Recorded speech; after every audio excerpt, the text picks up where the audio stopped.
slowly walk away from Twitch. Probably Facebook eventually too. That's a bridge we'll cross later.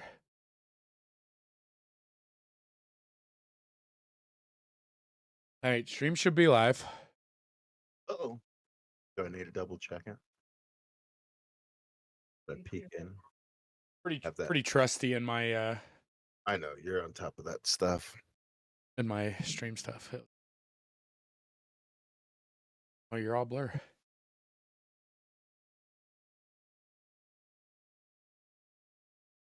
Oh, what else I need to do here? Stream. You here? No.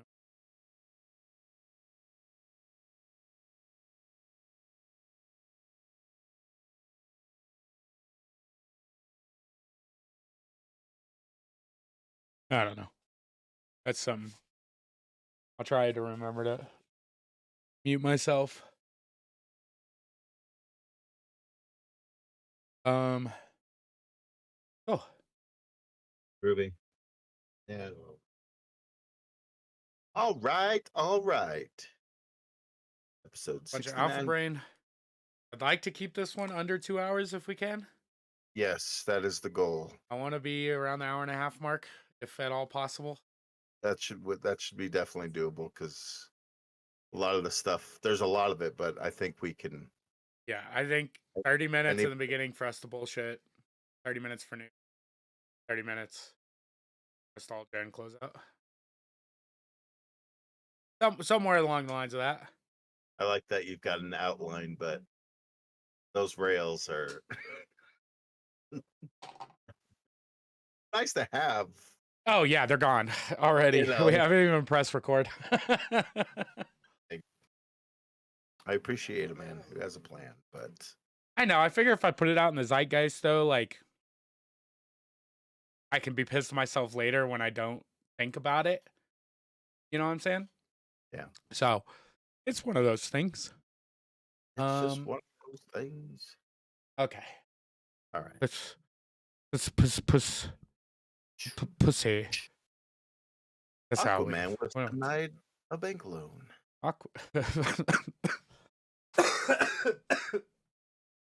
Okay.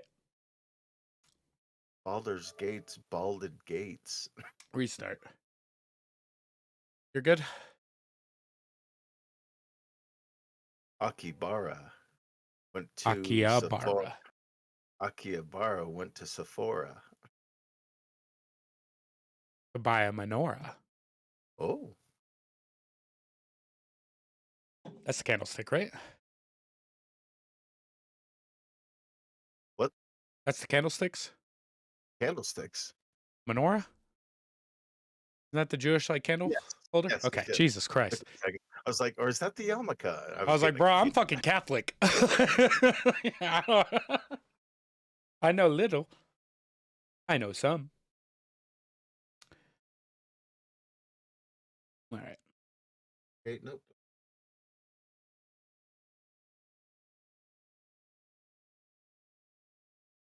Hey, that's not what I say here. Welcome back to the Retronomipod, a nostalgia and pop culture podcast where we discuss things from our past, our present, and even sometimes our future. As always, I am your host, Toby. I'm 1 year older since you've seen me last. Well, something like that. I don't know. But a man that never ages across this beautiful internet. My beautiful co-host, best friend, redheaded, heterosexual life mate, Rick. How you doing, buddy? Do pretty good. I always like the introduction when you introduce me. It's always kind of nice. I mean, I never script it out. You know, I really should have like a post-it note stuck to the top of my monitor that's like, hey, dumbass, keep to it. Do it the right way. Do it this way. And instead my mind's like, all aboard. You know, I don't know. It's where we're going, we don't need no roads. Yeah, I mean, I bought the Jeep for a reason, right? I mean, I guess it's road-ish. It's road-ish. It's like the Road roads that the Old West would have taken, right? Yeah, road adjacent. Every time I do an off-road trail, especially like here in Colorado, we have passes, and like you go over a pass, like Argentine Pass, and all I can think is these motherfuckers did this with horses and dysentery and like two wheels in a wagon, right? And I'm like turning my lockers on and I got my air conditioner going and I'm still shitting my pants. You know, it's like it's wild to think about. Like we want to talk about nostalgia. What were these motherfuckers nostalgic about? Flat ground? Yeah, You probably, know, right? like I remember when we weren't dying. We're not losing people in the pass and not having to eat each other because it's chilly outside. I mean the eating each other part of it. I mean if you could, would you try? Eating somebody? Yeah, like just say like Yeah. if you like say you were in I don't know whatever god awful country. I shouldn't say that. Whatever god awful country serving human beings. But I mean, fuck, dude. If we get canceled on our fucking after our hiatus, that's we made it, right? We I gotta did come it. back. Yeah. Would you try somebody? Would you eat somebody? It was just like, hey, this is culturally acceptable. You can get in no trouble. You I mean, can't know how the person died, right? that's It's that. irrelevant in this situation. Do we know it's person ahead of time? Yes. Okay, so it's not Yes. like, oh, You hey, know eat it's a human being. You eat know this you're about to eat a taco, person. and you're like, oh, okay. Yeah. I mean, look, you just don't eat the sausages, right? It's in my face. Why is it cream filled? It's so tender. Why does this taste so familiar? I mean, I can't say no because Right? curiosity. Like, hey, Right? everybody's doing it. I mean, well, I'm not saying everybody's doing it. I'm just saying like it is technically legally acceptable to It's just do like it, right? I, It still I might be taboo in the situation, but I think I would be the same way, right? I tell myself that now because I've never had the opportunity or been put in the position to eat human flesh, but in the moment it could be. I am also one of those types of people that I try everything once. Like when Yeah. it comes to food, it's like how spicy is it? And is it gonna make me sick? No? Cool. Fuck it. I'll It's like, is there pickles or tomato? No, cool. Let's rock. my man. Yeah, I'm just not yeah, I'm not eating the pickles or tomatoes. Yeah, yeah, I ate a cheese and thigh meat fucking hamburger, you know? yeah. Weird. Just eat that. Just eating ass. I mean, is that technically cannibalism? Because if so. Oops. Oops. All right. All right. Now we're grabbing the captain's wheel and we're gonna try to swing this back on the course. I mean, I already gave us a fucking weird question, so hit me with the real one. Yes. I mean, yeah, like what's funny about this is that like our weird question is what have you learned in 2 years? And technically at this recording, we're 3 years and like a month in. And Easy answer, don't take a year break. I mean, like, it's real life is tough. Life is tough, you know, and taking a year off un technically kind of unwillingly, but out of yeah. necessity, maybe I don't know how to describe what we just went through. It Midlife crisis. Um that kind of I'm sort currently still a part of. yeah. I mean, it's not like it It's just went away, right? I still got the same not goddamn problems I we're did a year still in ago. it. It's weird how like life will take over and you try to put it back on the rails or whatever and you know stuff goes by the wayside and unfortunately in this instance it's one of the things we like doing a whole lot like Yeah. it's not Yeah. like it was like oh we lost Johnny on the way, oh well, it's like no, we lost the freaking podcast for 8 months full disclosure, this is episode 69B. We do have 69A. That Yeah, if yeah, you've seen the you're probably going, huh? Listen to them both, because one was recorded 8 months prior, so it'll be yeah. interesting to hear how hey, life's good at that time, and then how There was an attempt life made. hard. I'm We not were 100% for sure what we talked about on that episode. That's what's yeah. That's I'm interested, but that's neither here or there. What have you learned in 2 years? 3 years, like I don't know, prioritize your hobbies and your likes Mental more. health, hobbies and mental health, baby. Yeah, that's what we learned, is that after family's taken care of, like after that, I'm like, well, I got to worry about myself. 100%.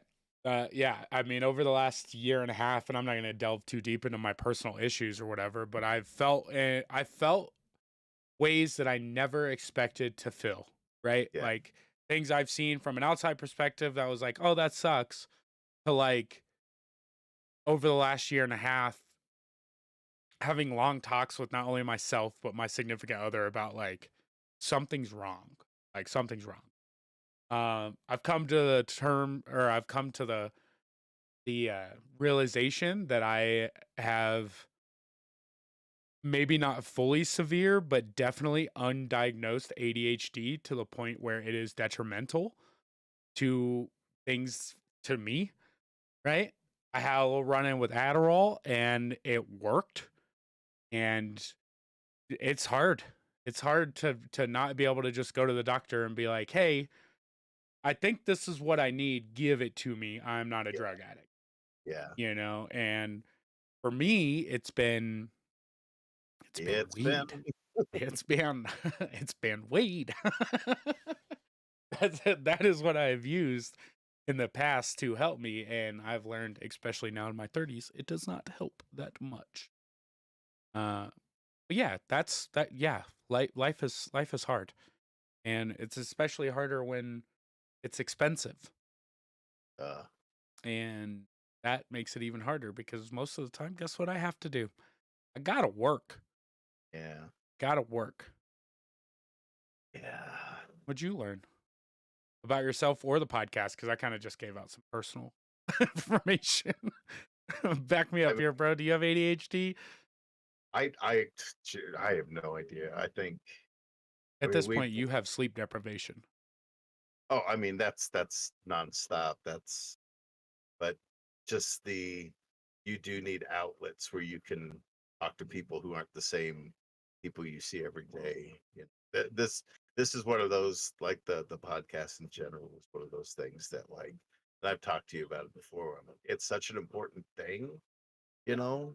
Like before, I just thought it was cool to have this weird legacy that, after I'm long gone, my grandchildren or whatever could listen to it, and that's fine and great. But it's also just nice to have time out of the week where I can sit down with somebody who I care about, who's not family, but is family at this point, Like, don't that I hurt can my feelings. bullshit about nerdy stuff, Yeah, So, it's a shared passion, especially as we get older, that less and less and less people share the same passions, especially in a way that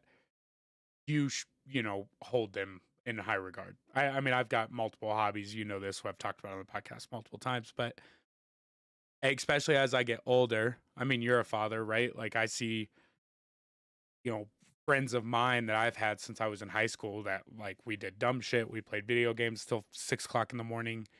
Like now they've got families and careers and all this other stuff. And like sometimes you look around and you're just like, well, I don't want that, but I want that and I want this. But I really just want you guys to come back and us be 9 deep in Discord in a Halo 3 tournament in 2007. Like I really wish time travel would be a thing. yeah. Time travel. What age would you go back to? Oh Knowledge included. boy, I don't know, 15. Ooh, Yeah, you were young. yeah. Yeah, I mean, yeah, that's the easy answer, Except right? Because then you just I, smash out high school. See, and I would probably choose 17 if we were going to choose high school years.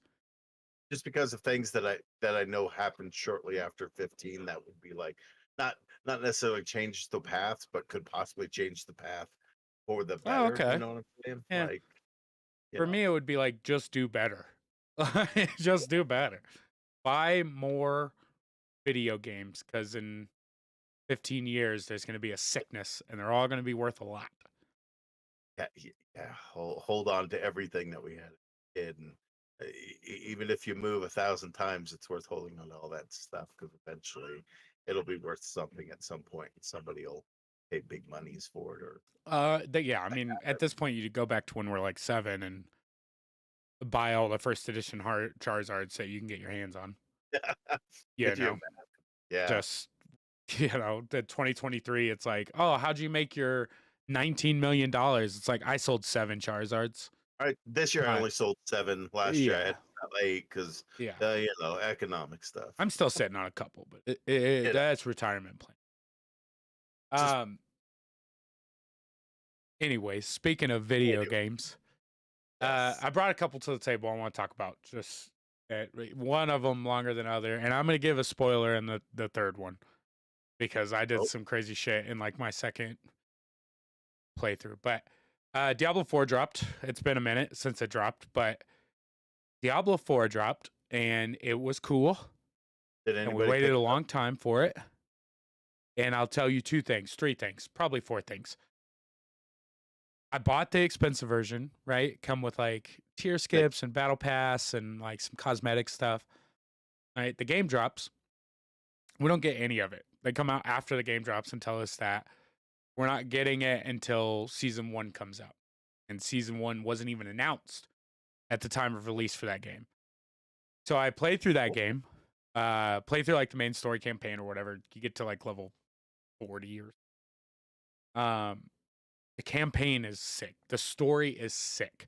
Because they use Lilith in that one. And there's a point in that story where I want to switch sides. She is her, right? Lilith was dope. I think I was partially in love with her, and I wanted to be part of her crew. I was gonna fight for her. Instead, I fucking murdered her, but it because they didn't give me a choice. And I only say this because I also watched Sabrina, The Chilling Adventures of Sabrina, and really had a discussion about switching to the dark side religiously, because like they make a lot of good points, mhm. and like worshiping Satan and like some of the stuff that they're talking about, I'm like, yo, they're not that wrong. And that's coming No, from a dude that grew up Catholic. Diablo kind of pushed me further into that like pit of hell, It was weird. It was a weird feeling to have, especially from a show and a video game. But with that being said, I have not went back to Diablo. Like even after season 1 came out, I just didn't go back and touch it. I don't know what it was. I own it and I'll eventually play it again, I'm sure, but it definitely didn't dig the claws in like I expected it. yeah. I don't know. That's one of those games that like I've seen since forever ago when it came out, and like, man, I should really get into that.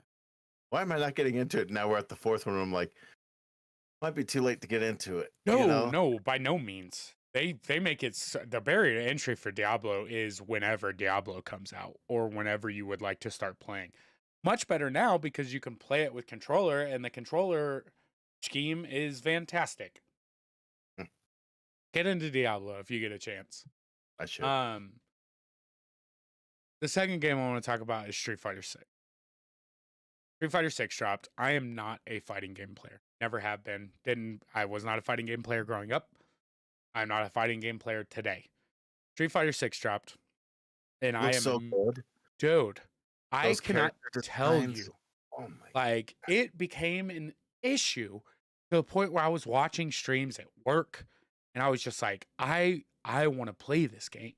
I want to play this Yeah. game. Yeah. And I did a little research or whatever, and this is before like, everyone plays with their fight sticks and their hitboxes, and then I find out that they did something called modern controls. And modern controls are built for people that don't play fighting games. Classic control people don't like modern controls because they think it's a cheat. I can input buttons faster. But guess what, guys? I'm fucking bad at fighting games. So you're not a problem. I'm not a problem for you because I don't fucking know how to play this game. But this control scheme makes it fun for me. Yeah. And so I bought it and started going through like ranked Street Fighter. I play it on off nights and here and there now just because it can be frustrating. But never did I think in my life that I would get into a fighting game. Right now, I have some outside friend input that was helping that decision be made. And it worked out because we have a bar here in Colorado called Akihabara. It's an arcade bar out in Westminster. And they do like import Japanese games. So they'll do like the back to back fighting game cabinets. They're all white, it's all in Japanese. They're imported from Japan. And, excuse me. What an amazing looking place. Anyways, yeah. So if you're looking at the website here, which I guess I could probably bring up for anybody that's in stream, but Bucky O'Hare, dude, and Bucky O'Hare's cool because it's built on the Mega Man engine, so it plays great. I own that game on NES. So cool. But Akihabara, the best game, I'll tell you before I get into why we went there. The best game in the bar is they have an import version of Typing of the Dead. It's got a keyboard attached to the console. Like, dude, I spent quarters playing Typing of the Dead, right? Like, got to the point where there's 4 of us sitting around this machine. It's only a 1-player game.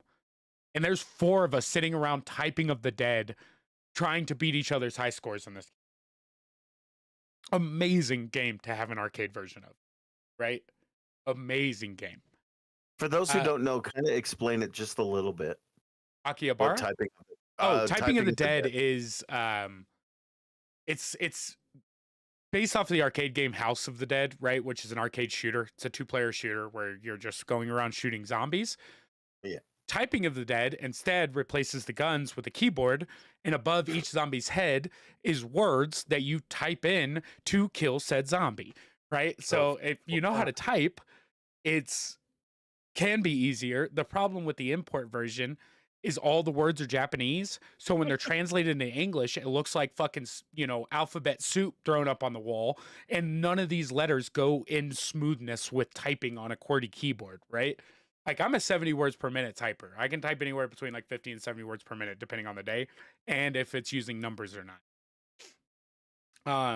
That was the game that like pulled us. But the whole reason we go to the bar is we have a couple friends that are actually pretty decent at Street Fighter, and they do monthlies. What they would call monthlies. So we went to go to a Street Fighter tournament where you can just sit around and drink beer because it's a bar. And then for me, I'm not playing competitive Street Fighter because I'm not getting washed by these fucking 14-year-old kids. Like, that's just not going to be good for the ego. So I go play arcade games until the homies are fighting, and then I go watch that, and then we go back to playing arcade games and drinking beer. It's awesome, awesome experience. Plus, it got me back into a community that I didn't realize that I missed as much as I did in competitive gaming, right? Where it's just like, no, this is hype, this is cool. Sure. Yeah. I want to do this, whether. And what I learned from going to that is like, I don't necessarily want to be on the competitive side. I want to be on the commentary side. I want to start learning stuff to be like, hey, you guys are streaming this. They're streaming the monthlies. There's a streamer couch or whatever where they like commentate. And it's no offense to those guys, but they're not great, right? Their personality's real kind of sucky. And it's just like, I want to be like, hey, boys, like, let me get 3 matches. Let me commentate 3 matches and then see if I can continue sitting on this couch and helping out, because that's the side of it that I'd like to get into. Hell if you yeah. can't tell already, I like talking, because you've said 9 words to my, let me calculate, a lot. We're gonna have to do a arcade fighter one of these days and just have a deep dive on that, and we can talk about our like favorite. Even though you're not a fighting game guy, it'd be fun to kind of have a sit down and talk about our favorites growing up, because I'm sure you had them, So Yeah, I mean, there was definitely stuff that we played. I mean, especially as I got older, it became stuff like, Smash Brothers, yeah, for sure. which are platform fighters. You can call it a fighting game, whatever you will, but it at least had elements that kind of cross over with other things. For But sure. yeah, Street Fighter 6 turned out awesome, awesome fucking game. It's an awesome game. How's Um, the single player mode on it? I haven't played that much of it, to be honest. Like, there Really? was a point to where, like, you like kind of create a character, go into, Yeah. what they would call the open world story mode. Yeah. And you do a couple things like tutorial things or whatever, have to talk to some people.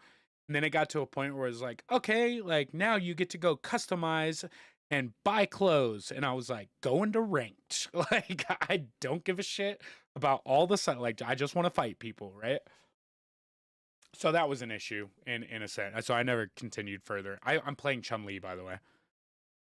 That's who I chose. I played a lot with a couple characters and then focused on Chun-Li. She's And good. she's fun, Solid. especially with modern controls. She's actually pretty nasty. I'm just bad.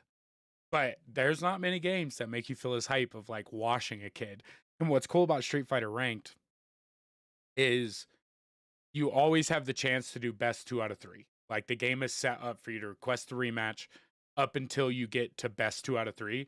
So if you win the first game, they win the second game, it's still going to give you the option to rematch for that third game to like complete the set. But like, if you win one, you can rematch and then win the second one. It doesn't give a third game option. It's like, no, you won best 2 out of 3. Go play somebody different, Yeah, which I yeah, think yeah. is cool. It also That's what it brings should up, be. yeah, it also brings up like people quitting out on you, right? You like wash a kid or get washed, and they like no rematch, just quit out, and I'm just like, oh, you bitch, Yeah, but like that just kind run of it boosts your back. ego. Like, oh, did you really get hurt that bad? Did you get Or butt hurt like that give me bad? the chance to come back on you, so I can take that win. Yeah, But yeah. that's neither here nor there. It's it's That's it's a cool. good game. Still not my game of the year. Because the game of the year that came out this year is Boulder's Gate.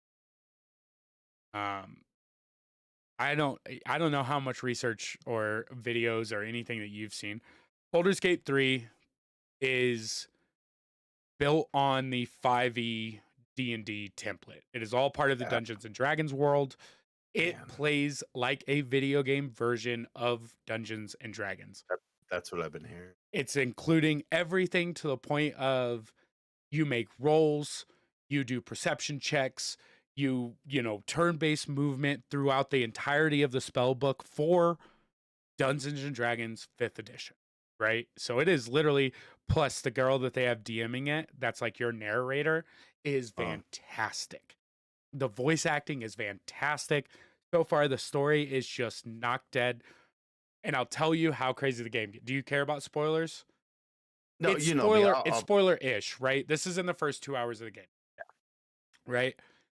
We have a co-op playthrough where we're playing with 4 people. It's kind of tough because getting 4 players together all at the same time, kind of like Oh, D&D. It's just weird. fucking tough, right? But I start a solo campaign, and there's like 8 total characters that are like main characters within the game, like NPC wise, and you meet Mhm. like 3 of them pretty early. Um, I got to a point where I played through like the first mission of the game, get to like where you're going to set up your camp, all this stuff. I have not taken a long rest yet. I go through, I meet like the first 2 people that you meet in the very beginning, which forms your party of 3. You get to control these people. So you get to do their move sets, all their movements when you're in battle. When you're outside of battle, they follow you. They're just part of your party, right? Well, we get to a point where I've already changed what it was like on my co-op playthrough to my solo, whereas in my solo playthrough or in the co-op playthrough, we saved one of these characters like after a story beat. And in my Cool. solo playthrough, I just didn't find her. Right. So Uh, I got to a point in the game where I was like, oh shit, like we didn't get here. Like we found her before we got to this point. And I'm just like, well, okay. Like, we're just gonna that, continue on. I mean, that's kind of neat because then you get to see how the story diverges. Oh, you didn't save this person, so now you're down this path. Oh, you did save this person. Here, now you're down this path. That's kind of cool, actually, to be And able it's to do. one of those games where everything you do has a late game consequence in the sense that like dialogue choice you make, every choice in the game that you make, the people that you beat, it all affects the game in a different way down the road, right? Sure. Like, it's crazy to think that they have that many options to work off of, but they do, to the point where the third main character that you meet in the game is a dude named Astorian. Uh, he's like a rogue, like kind of a smartass. In the solo playthrough, we talk to him or whatever, or in the co-op playthrough, we talk to him. You talk to everyone. You always have the option for them to join your party. Well, when you're a party of 4, they can't join, so they just go back to your camp and they hang out, which is cool because you can fuck everything in this game. So in my co-op playthrough, I'm a bard. His name's Pippin. He's a halfling. He's got blue lipstick. He plays the lute, and he's a slut. And I'm trying. Go ahead. You build your own character, right? Yes. Like from scratch. Yes. And another thing that I saw, because I saw some videos of people being surprised by, oh, that's part of the nudity. Character. Yeah. Oh, I looked at all the dicks. You can give him a vulva. You can give him a circumcised dick. You can give him a hooded dick. Okay. Even when I created my solo playthrough, I went Dragonborn and immediately went and looked at the dragon dicks. Not impressed. Not impressed. I wanted them to have fucking dragon hammers, and they just got normal ass dicks. But yeah, like that. Of course, we looked at all the dicks, all of the dicks. Imagine the programmer who gets that job. Hey, okay, Toby. Let's see. So we got customization. Looks like you're on dragon dick. So have a good time. Yeah, well, I mean, at that point, I just look at my own dick and I put it to the screen and put dragon scales on it because that's what they did. Yeah, no, I of course, I had to choose the dick. It's my character, right? Yeah. My bard has a bush because I figured he would. He's one of those all naturals. Yeah. My dragonborn's clean shaven. Neither one of them hooded because I'm not hooded. That might be too much information. Anyways, you meet this guy named Astorian, right? Well, in my solo playthrough, our meeting didn't go the same way, right? Like, he came at me hot, so I came back hot. Like, you have a bunch of dialogue choices you can choose. Some of these dialogue choices are backed up by your class or your race, dependent on how the conversation's going, right? So then you can make roles that are like, oh, I want to, I'm trying to outsmart him, or I'm trying to sleight of hand him, or whatever. So you'll choose that choice. It'll make the roll for you. If you succeed or fail, blah, blah, blah. It goes, right? Yeah. So he starts off hot. Me and him kind of get into it in our first meeting. And eventually, like, I kind of back off. I'm like, all right, like, I'm not trying to be a dick to you, but this is how I would have reacted if you would have came at me in the wild, right? So I back off and I'm like, all right, no, we're cool. It's cool. And I get him to join my party. So now I have like Shadowheart, who is, I forget what Shadowheart is, but Astorian's a rogue. And so we go play through some more stuff and fight with Rogue. And I'm like, this dude's fucking cool, right? So I finally get to the point where I want to save. I'm going to go take my long rest. I need my spell slots back because there are spell slots. So I'm like, sweet. So we go back to camp. And when you go back to camp, you go to take a long rest. It'll kick you to the nighttime. When you get to the nighttime, this is where I'm trying to fuck everybody, right? I'll go over to Shadowheart and I'm like trying to fucking sweet talk her or whatever. Just get in your good graces. I'm like, cool. I go to talk to Astorian, and Astorian gives me like a 1-word answer. Like, this motherfucker doesn't want to talk to me. Right? I'm like, all right, bitch. Like, I thought we squashed this. I thought we squashed it. It's like, cool. Fuck it. I'll deal with it in the morning. So I take my long rest. Well, something happens in the long rest that didn't happen in the co-op playthrough. And I wake up. My character wakes up. And this motherfucker is trying to suck my blood, dude. Turns out he's a vampire. And he didn't like me or any of the decisions I was making up until this point, right? So I wake up in the middle of the night and he's trying to suck my blood. He like backs off and he's like, oh, I'm sorry. I wasn't going to kill you, So I'm like, what the fuck, dude? Pretty much like, what the fuck? Like, you can't just suck my blood while I'm sleeping. Like, ask or something. Like, maybe I'd have said yes, right? Plus, I'm a dragonborn. Like, bitch, if your fangs can get through these scales, impressive. Anyways, the conversation continues on. And in my mind, I'm like, fuck you, buddy. What gives you the option? In the dialogue choices, you can roll a strength check and try to stab him in the heart. So, of course, Toby's like, fuck this, dude. I'm going to roll a strength check. I passed the strength check. Guess what? Stabbed his ass in the heart, dude, for trying to suck my blood. Hey, Immediately, he dies. His quest completes in the quest log. You wake up the next morning, and Shadowheart's like, well, I don't know if I'd have killed him, but we're here now. It's like, I guess we continue on. And I'm just like, oh shit, the game just let me kill like one of the main 8 in the storyline. Like his story's just gone in my solo playthrough. I have no idea the like ramifications it's gonna have in the long run, but I could not believe. But I chose that's I acted the way that I think I would have acted, right? You don't just try to suck my blood, bro. cool. Start with my dick first. Like I thought we were cool. And it's like, while I was sleeping, this motherfucker tried to suck my blood, and it turns out he's a vampire, so he doesn't sleep. So of course he's gonna try to suck my blood while I'm sleeping. Mm-hmm. So I stabbed him in the heart. And now Hey, that guy's gone. Baldur's Gate is a motherfucking video dude, game, I dude. gotta. I It's need a a new video console. game. Shit, I need to When it pick drops that on up. the Series X, I will gladly let you borrow my Series X. We'll run some co-op That, shit. that'll. Anyways, that's my Dang, talk about for today. It took longer than I wanted it to, but we're here now. Baldur's Gate, man, what a fucking It's game! it's a Oh video my game ass video game, dude. It's so god. good. And the fact that it runs off a familiar system that you and Yep. I both know is like, Yep. I kind of know what I'm doing. Yeah, Like, dude. it's not arbitrary rules. Like, oh, I know exactly what that does. Oh my It's god. so good. And you choose, like they make you do it the same way that you do with the character sheet. You can't have all the spells, right? So you have to choose and pick and Yeah. choose and swap out and do things. And it's all based off of long rest and short rest, and like everything was cool. Like it shows the movement, your like ranges, everything that you can do. It makes rolls for you. Like it's fucking cool. It's a cool ass game. Well, it's definitely on the list now of games I have. Moving right along. I'm getting back into wrestling. Like I started watching, boy, probably about a year ago, and just kind of been into it, and just kind of. But like, the biggest thing is that 2 wrestlers died recently. I guess that kind of leads into it. Terry Yeah. Funk and Wayne Brett. Oh my god, drawing a brink. Hang Wayne on. Brady fucked me up. Yeah, I'm like, hey, right. Bray Wyatt. That's the name. Bray That's Wyatt, the yeah. name. Who passed away?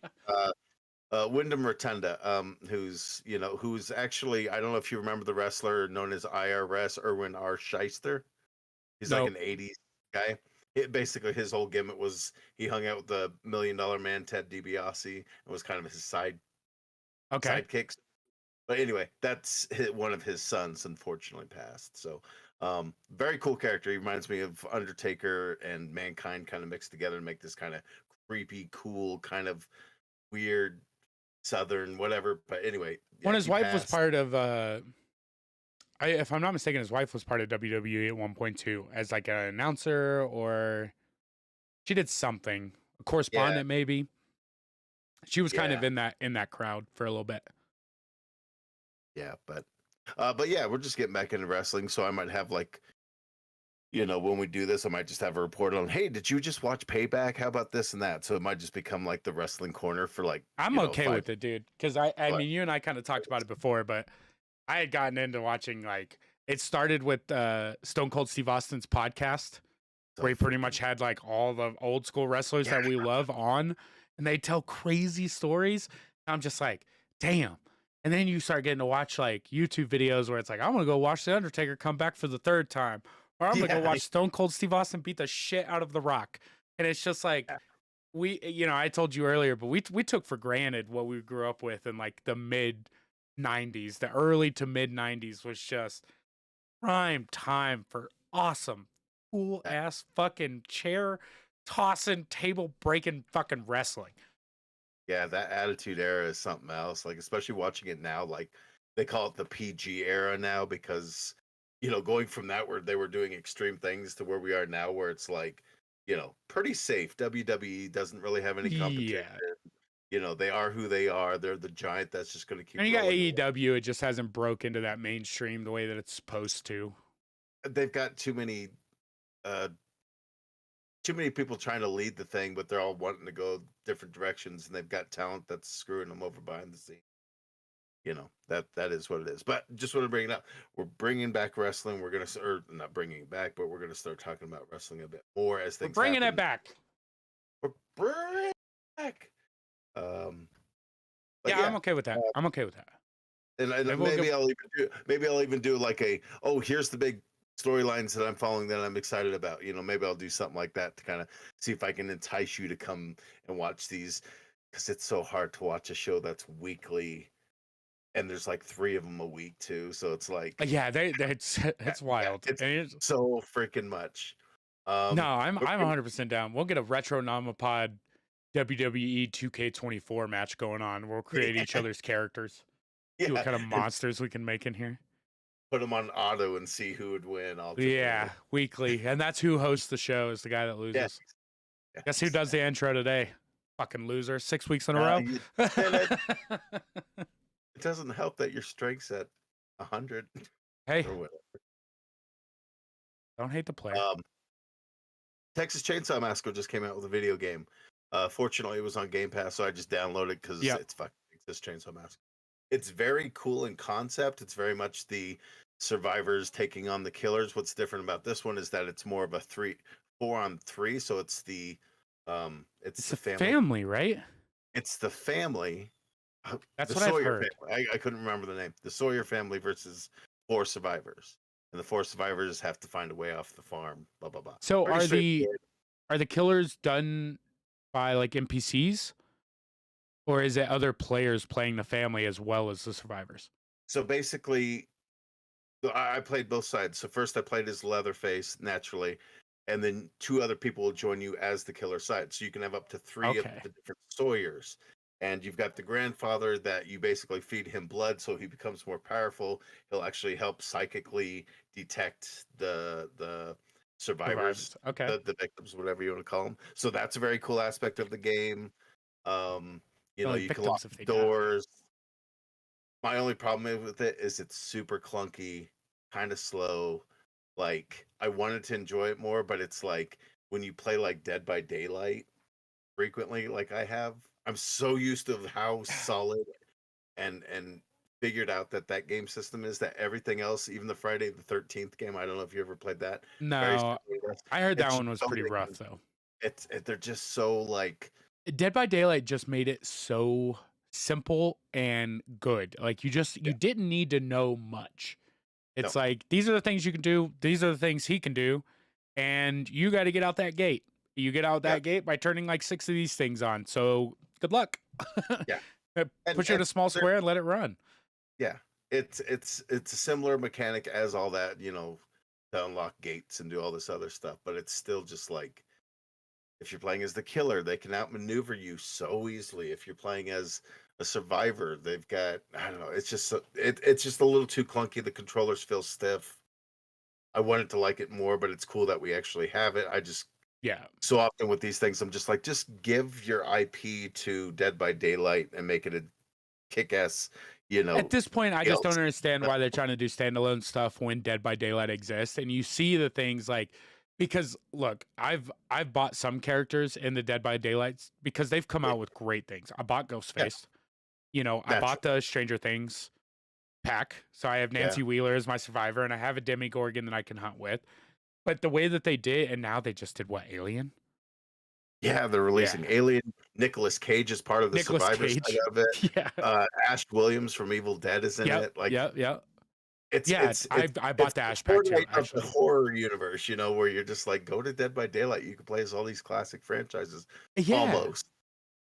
But from what I had heard of it, people were saying that it's not like necessarily easy to figure out like the goal of what you're trying to do. But once you do kind of get those little gimmick things that they're trying to get you to do, oh, this valve goes to here to open this, but then you got to take it off and take it to this one to make it work too. It's like, once you understand some of the things that you need to do within that game, it gets a little bit better, especially for the survivor side. But from what I've watched of it, I kind of had that same thought process. So it's just like, well, I should probably just go play Dead by Daylight. It's on Game Pass too. So it's just like, all right. I mean, I own that one, but Fucking Game But Pass. it's nice. It's fun to try new things, even if they're not at the 100%. top here. So. There's certain games that I will not touch, like Starfield. Starfield's out now, and I watched a bunch of streams of that, probably 5 or 6 hours of streams, just trying to see if there was any part of that game that like I thought was gonna scratch an itch that I wanted to scratch, and I was like, nope. Like Bethesda games just are not for me. Like they're not. They're so big, And slow. and it's They're just like, slow. I don't like to explore, touch everything. Like I just don't care. I wanted to dogfight. Like they've got space dogfighting. Like that shit seems cool. yeah, But it's just like, and I touched Skyrim for all of like 12 minutes, I never played Morrowind or Oblivion, no fuck. Fallout. Like they're just not for me, man. I like a little more. I'm a platformer fan. I'm a real simple-minded gamer where I just want to go in, do some cool shit, and get the fuck. Yeah, especially when you don't have a lot of time. Last thing you want to do, because I picked up Hogwarts, and I've been messing around with that, and it's a very similar thing where like there's so much other things to do, even though Oh, like do them, dude. That game's a little amazing. different.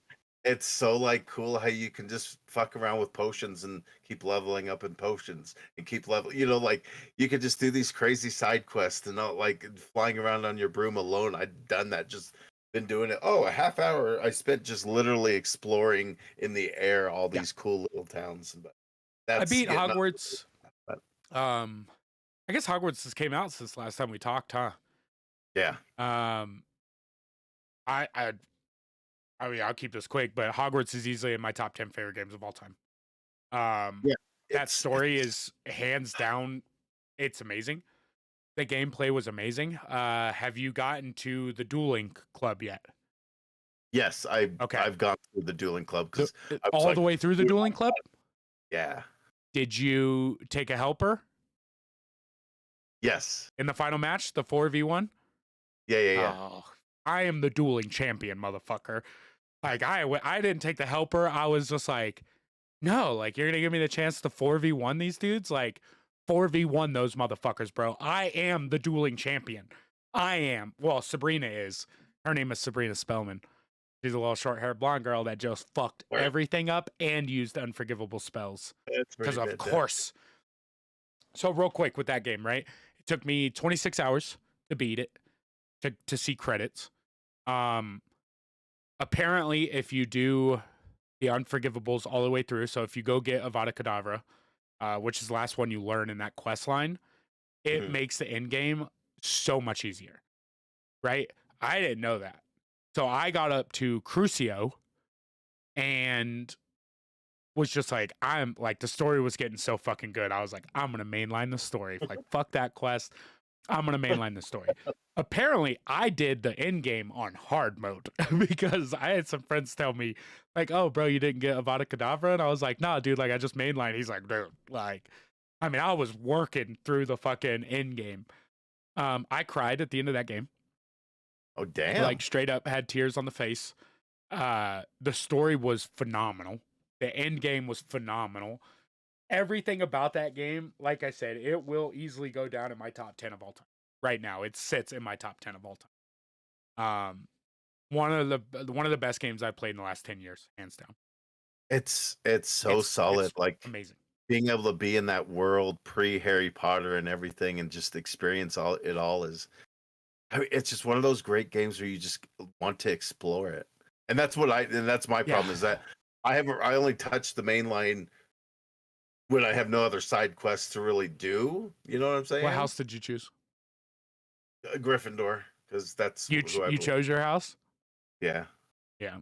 I went Ravenclaw first. yeah. I just answered the questionnaire. And I knew what questions were going to put me in Slytherin, and if they would have chosen Hufflepuff, I'd have been like, get the fuck out of here, I'm out. You Right? would've But quit. I got Ravenclaw. So Sabrina was a Ravenclaw. I can't say enough good things about that game. I played through that entire game mouse and keyboard, which was surprising to at least a lot of the homies, right? But for some reason, that game felt great on mouse and keyboard. Like it genuinely felt good. There's so many things in that game that I want to talk to you about. I could easily go replay through it right now. Once I I'll have to play a bunch more because, like I said, I'm such a like side quest guy. Like, ooh, shiny, you know, like Oh, wait till you got to go find the goddamn the moonstone things to get Alohomora. Right? That shit was the only thing in the game that I was just like, fuck this. I'm looking it up. And so I just looked up a video that was like, here's all the first 9 of the, I forget what they're called, but there's some sort of, you can only find them at night. You can't pick them up during the day. So you have to go to nighttime. Then you got to go to the places. It's a pain in the ass. But I just needed to get Alohomora 2 so I could get into a place I need to get into, right? That game is phenomenal. That game is phenomenal. The fact that they allowed you to do the unforgivable curses and the storyline that they give you for it is great. The storyline, every bit of that game was just it was amazing. I can't say enough good things. I'm glad that you're playing it because like I'll replay through it with you just so we could talk about it at the end and be like, dude, this is awesome. This was cool as fuck. So we'll have the wrestling corner and then we'll have the Hogwarts corner. Hell We'll yeah, like, dude. What's going on with wrestling? Where are you at in the story? Like, oh, I went back like, well, not went back, but like halfway through that game, I went and paid the extra $20 for like the Dark Arts pack because I was like, I'll take my money. I want all the stuff. yeah. Give it to me. Give it to me. Give it to me. I want it all. Yeah, great game. Great game. 10 out of 10 for me. Yeah, great game. Well, from on to stuff that we're really, you know, jived about. Jive? Is that what people say? People say jive, right? I don't know, but I know you're trying to fucking build me up for something that's gonna be heartbreaking. Do this to me every time. It's gonna be bad because we're gonna, you know, we start off catching up and all that stuff, and then we're like, oh hey, you know, some people died. Oh, every time, dude. Every goddamn time. And what sucks is that we haven't talked in so long that I've got a laundry list of people to go. Oh shit. Oh my god. It literally says I'm gonna bum you out, Celebrity Deaths 2023. That's cool. This is gonna be fun. Hit me, bro. Thanks, bro. David Crosby of Crosby, Stills and Nash passed away. If you're a fan of Southern rock, that might hit you pretty hard. Bobby Hull, hockey player legend, one of the first like rough and tumble kind of names of the sport, passed away in January. I'm just going through. I'm just hitting on some as I see them. I'm not going to spend too much time unless they're a little meaningful, which at the end we've got somebody, Lance Riddick, who everybody knows as the concierge from the John Wick films. Or you know him as Zavala from Destiny. He's the voice of Zavala in the Destiny series. Yeah. They're replacing him with Keith David, but they're keeping a lot of Zavala's original voice lines in the game. So like it's a little shout out to him because he was a big part of the Destiny community, which is cool amongst a thousand other things. But like the Destiny community loves that dude, and he's been Zavala, who is the Titan Vanguard. Like he's the leader of the Titan class. Like, it's cool. Like his story, his voice in that game it's iconic. I like actors who don't get stuck in one thing, you know, who aren't afraid to be. Yes, I'm an actor, but I also have a great voice, so I'm also going to do a voice acting. And he always seems so stoic, right? For him to like be in something like Destiny as a mainstay character, and not only the first Destiny, but the second Destiny as well, and had voice lines after he passed away that had not come out in the game yet, and they were not going to.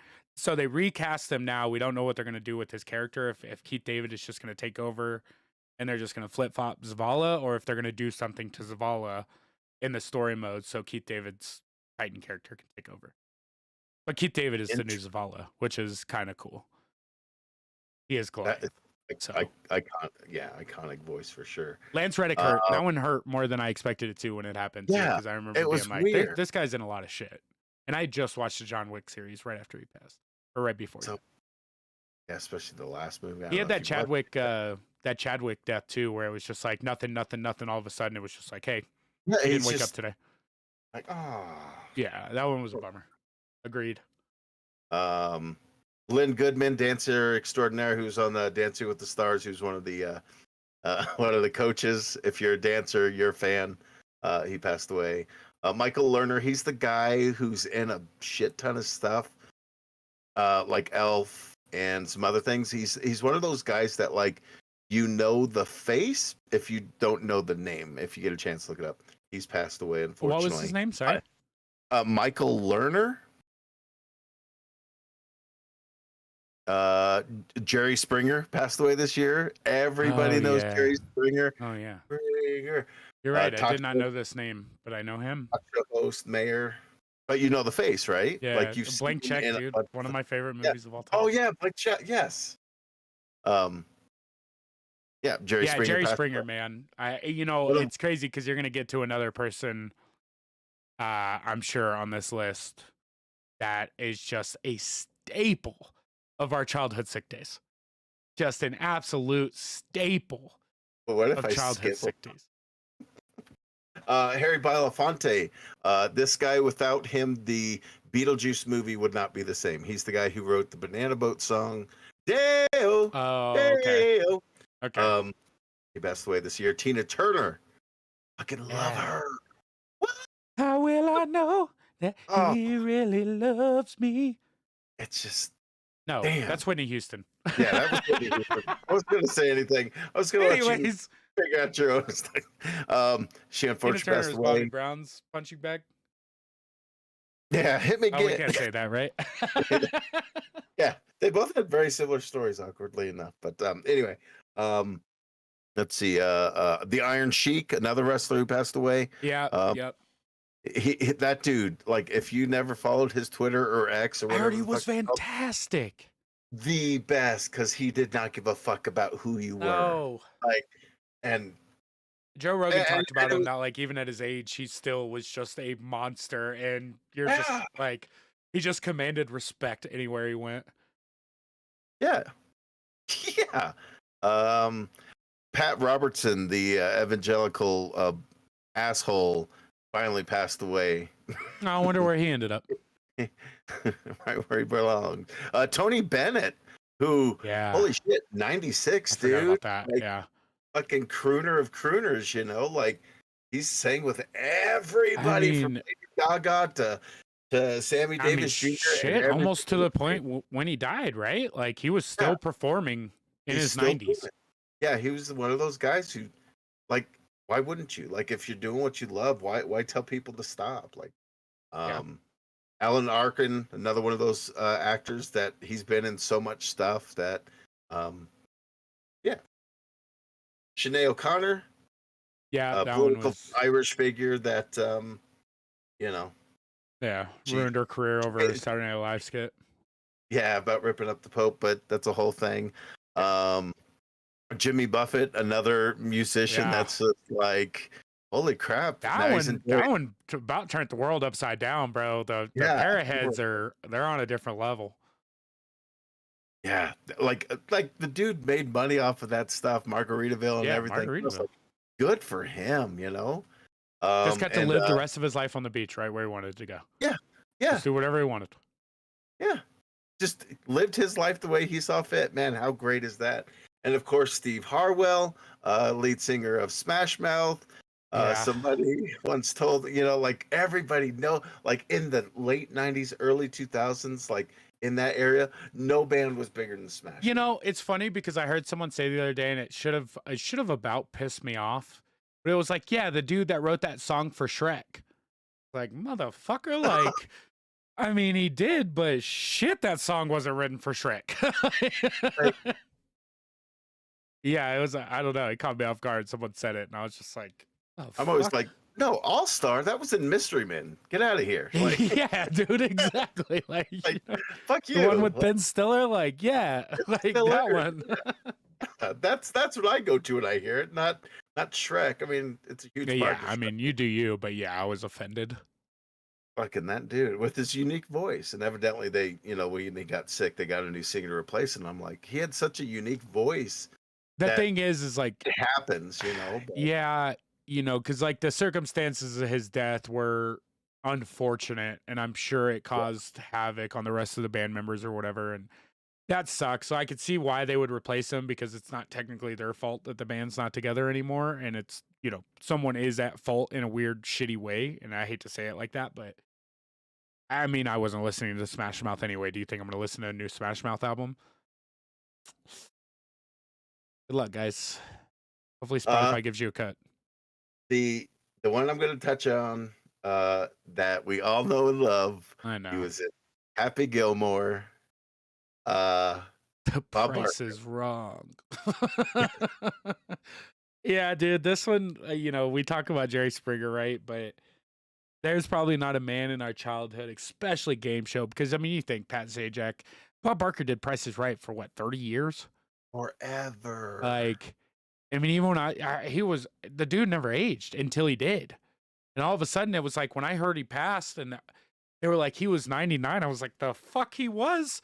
Like, I remember when that dude was like 36 and I was like 9. It's just like, he was that guy. And I mean, it's probably crazy to think. I mean, even just between you and I, how many hours of The Price is Right we've watched when we weren't sick but said we were. Yeah. It's like, oh, I gotta see tomorrow's episode. I mean, it's one of those things. Like, I'm guessing how much those appliances are worth. Guess what? Price is Right. They were more expensive than that. Now that I bought them, your appliances were cheap. Your prices were way off. Like, you cannot buy a boat for $7,000. Right. You're like, it's are you guys going through Frontier or what? Yeah, How you I guys don't saving know, money, man. But There's some no of that way you stuff can was, go to. it was wild. Yeah, Yeah. some of that stuff was wild. But that was definitely my favorite show during the day. It's like Bob Barker. Because it's just entertaining as all fuck. You could play along at home for the whole way through. You're like, no, it's a 6, man. And it was right before the soap operas came on, and you knew that once the soap operas came on, it was you had to get off the couch. Like, you had to go do something else because I'm not watching, Days of Our Lives. I mean, I watched a bunch of it growing up, but it was not for fun. That was an addiction that my mother had. God bless. Yeah, and he was so close to making $1 too, like So was Betty White, dude. I swear it's a sick joke. It was just It's like a fucking he almost sick made joke. $1. He would have been able to go on to the next the final bid, but now all the cats and dogs are no longer going fuck that guy. Yeah, right. Yeah, spay and neuter your pets, boys and girls. Oh, change the stray game, dude. Change the game for the strays. No doubt. My little Sasha got a little tattoo. Got a little blue tattoo on her tummy where they spayed her. Oh yeah. Yeah. Bob Barker, he was right. I love Sasha to death, but that bitch don't need to have any little puppies running around. No. Gosh, I don't know. She big. That's a whole issue that spay and neuter your pets.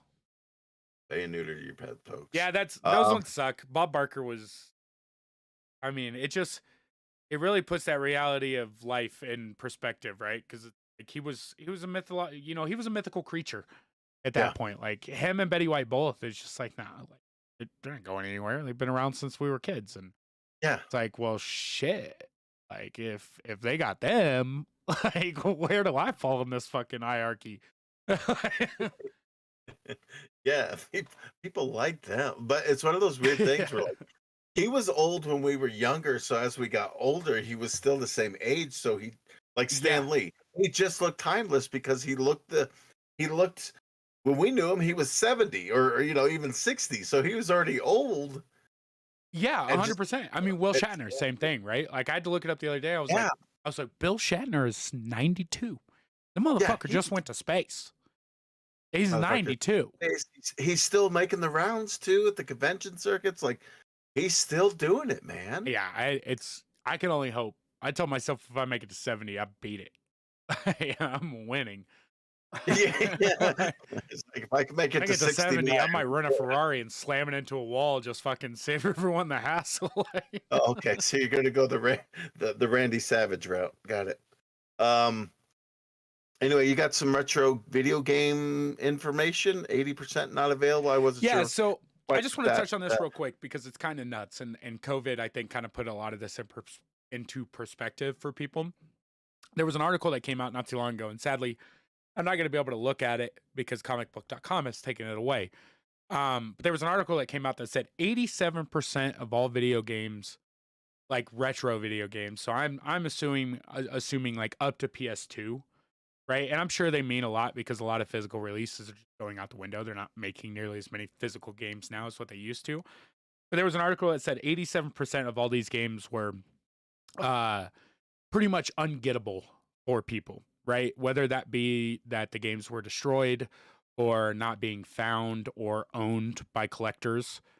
that 87% of all the video games made when we were kids are no longer achievable to go out and just buy in a retail space. And that's a crazy number because I mean, if anybody watching the live video, you can see behind me, like there's about 1,000 games behind me. And just like PS2 alone has 1,100 games or something in that set. And to think that like 87% of buyable video games are no longer buyable for the public, especially as a collector, like it kind of fucking hurts. And given I'm part of that reason, but at the same time, like COVID made game prices so crazy that a lot of them are flooding back into the market at such a crazy price that they're still an unachievable thing to Yeah. get. But like the article was just pretty much saying that like the availability of like retro games in particular, short of emulation, you can't just go out and buy most of these, and it's crazy to think that they're just gone. Somebody's got them. They're somewhere, or destroyed. That's a crazy percentage to think that everything that you touched in your childhood is, chances are you're not going to get it back.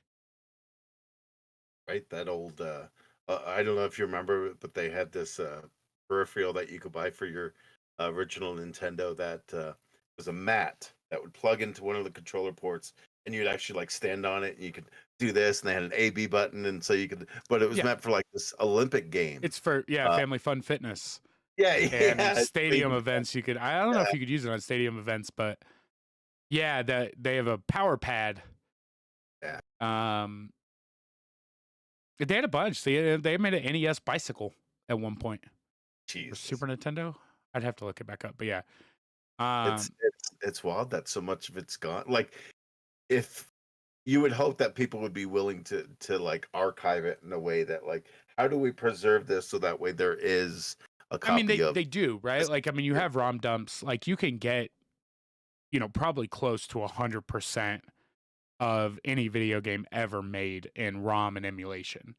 But the physical copy of that game is no longer available to buy for any reason, like it's weird to think. I mean, you got to look at it in the sense that there's no way to put a number on how many of those things exist. I mean, we've talked about it on the podcast before, but you look at something like Clay Fighter Sculptor's Cut, right? Blockbuster exclusive. It is probably the rarest game on Nintendo 64. And half of the reason for that is the fact that you have no idea. There's literally no clue of the number that are actually out in the wild, right? That includes things that weren't found or things that Blockbuster trashed, because back in the day, they just threw them away. Like, they put them on the clearance rack. They didn't sell. They just went in the trash can. You know that for firsthand fact, right? Yeah. Like, it's, if it doesn't sell, it just gets thrown away. No, it goes to Rick's house. But yeah, so I don't know. I thought it was interesting, especially from, we've talked about it like from the point of a collector standpoint. It's like half of the fun of collecting for me was being able to go to those random places and being like, oh, find it at a yard sale, find it at a thrift store, things like that. But it's just few and far between now. And it's such a brutal market that you're constantly fighting people that have no interest or care in owning the games, but only in the sense of reselling them. Yeah, it's wild. It's unfortunate for sure, but I mean, it's an interesting tidbit, and especially as we see physical media kind of go out the window, and being like a true fan of physical media and being able to touch that thing. There are certain things in this world that I don't care if I own it physically, but there are a lot of things in this world that I do want to own, especially when it comes to nostalgia or childhood things. Like, I want those things. And luckily, I've been lucky enough to get some of them, but there's still a lot of things out of my reach that every day that passes, the chances become less and less, or more and more expensive. Yeah, what a wild. Interesting. But yeah. So, looks like we have a double feature of Barbie and Oppenheimer. So like this is a weird one to talk about because it's like one of these weird once in a blue moon situations where you have two movies that, I mean, they're polar opposite. You got the bright pink happy Barbie movie, and then you've got the dirge that is Oppenheimer, where we all know the ending, but it's interesting to know how we got there, right? Like it's a historical movie done by Christopher Nolan, and Barbie's done by Greta Gerwig, and but they've made money, and they both keep making money. They're still in theaters while movies have come and gone. Um, Oppenheimer's grossed $890 million at this point. Almost $1 billion, and Barbie's done $1.3 billion. That's crazy. And the crazy thing is, it just keeps rolling on. It just keeps going, and So yeah, there's things that are chipping away at it, and with it being released yeah, on digital and everything else, it and we're will. about to get to holiday season, but But what it's what a combo. Yeah. So I assume you saw them back to back. Did you? no, I haven't watched Oppenheimer because it's a 3-hour. Yeah. Okay, like, so you didn't do the Barbenheimer thing. No. Okay, but so you haven't seen Oppenheimer. Neither I haven't seen either one of them. You know how I feel about theaters most of the time, right? Yeah. I just go nap time. I've heard a lot of shit things about Barbie Barbie's great. for woke assholes that think that they're trying to push an agenda. I don't give a shit. What I want to know is how good is Barbie? Barbie's so fucking good, dude. Like, I heard it was fucking good. I know it's like the biggest thing is like it's a movie for women made by women, but I'm like, Perfect. I'm not. I give a don't fit shit. in that box. I went and enjoyed it as just a person I heard Ryan Gosling was fucking awesome. next level in this movie. Yeah, He I totally heard it was made great. everybody's so fucking good. I highly recommend that movie because it's Yeah. just. I mean, not that it needs any more money, but like I'm all about like this is why you go see movies so they can Yeah. do the weird stuff like a Well, Barbie movie. And And of course now Barbie, like Mattel's going, what else do we have? Hot Wheels, we're looking at you. yeah, And they're don't now do that. talking Don't do about that. Well, I just played the Hot Wheels game on Game Pass, and guess what? That game sucks. The game sucks. Barbie's one of those things that, like, of course, like, I don't have a collection of Barbies, and it's definitely a blank space in my, like, collector knowledge. It's something I'd like to learn more about because there is such a history with Barbie and such a collector space for it. Yeah. But that game or that movie will be bought and owned on Blu-ray because it's fucking Barbie. Like, whether or not I played with Barbies growing up doesn't mean they weren't a part of my childhood, because they for sure were. I mean, you walk into Kmart, I say Kmart, Jesus.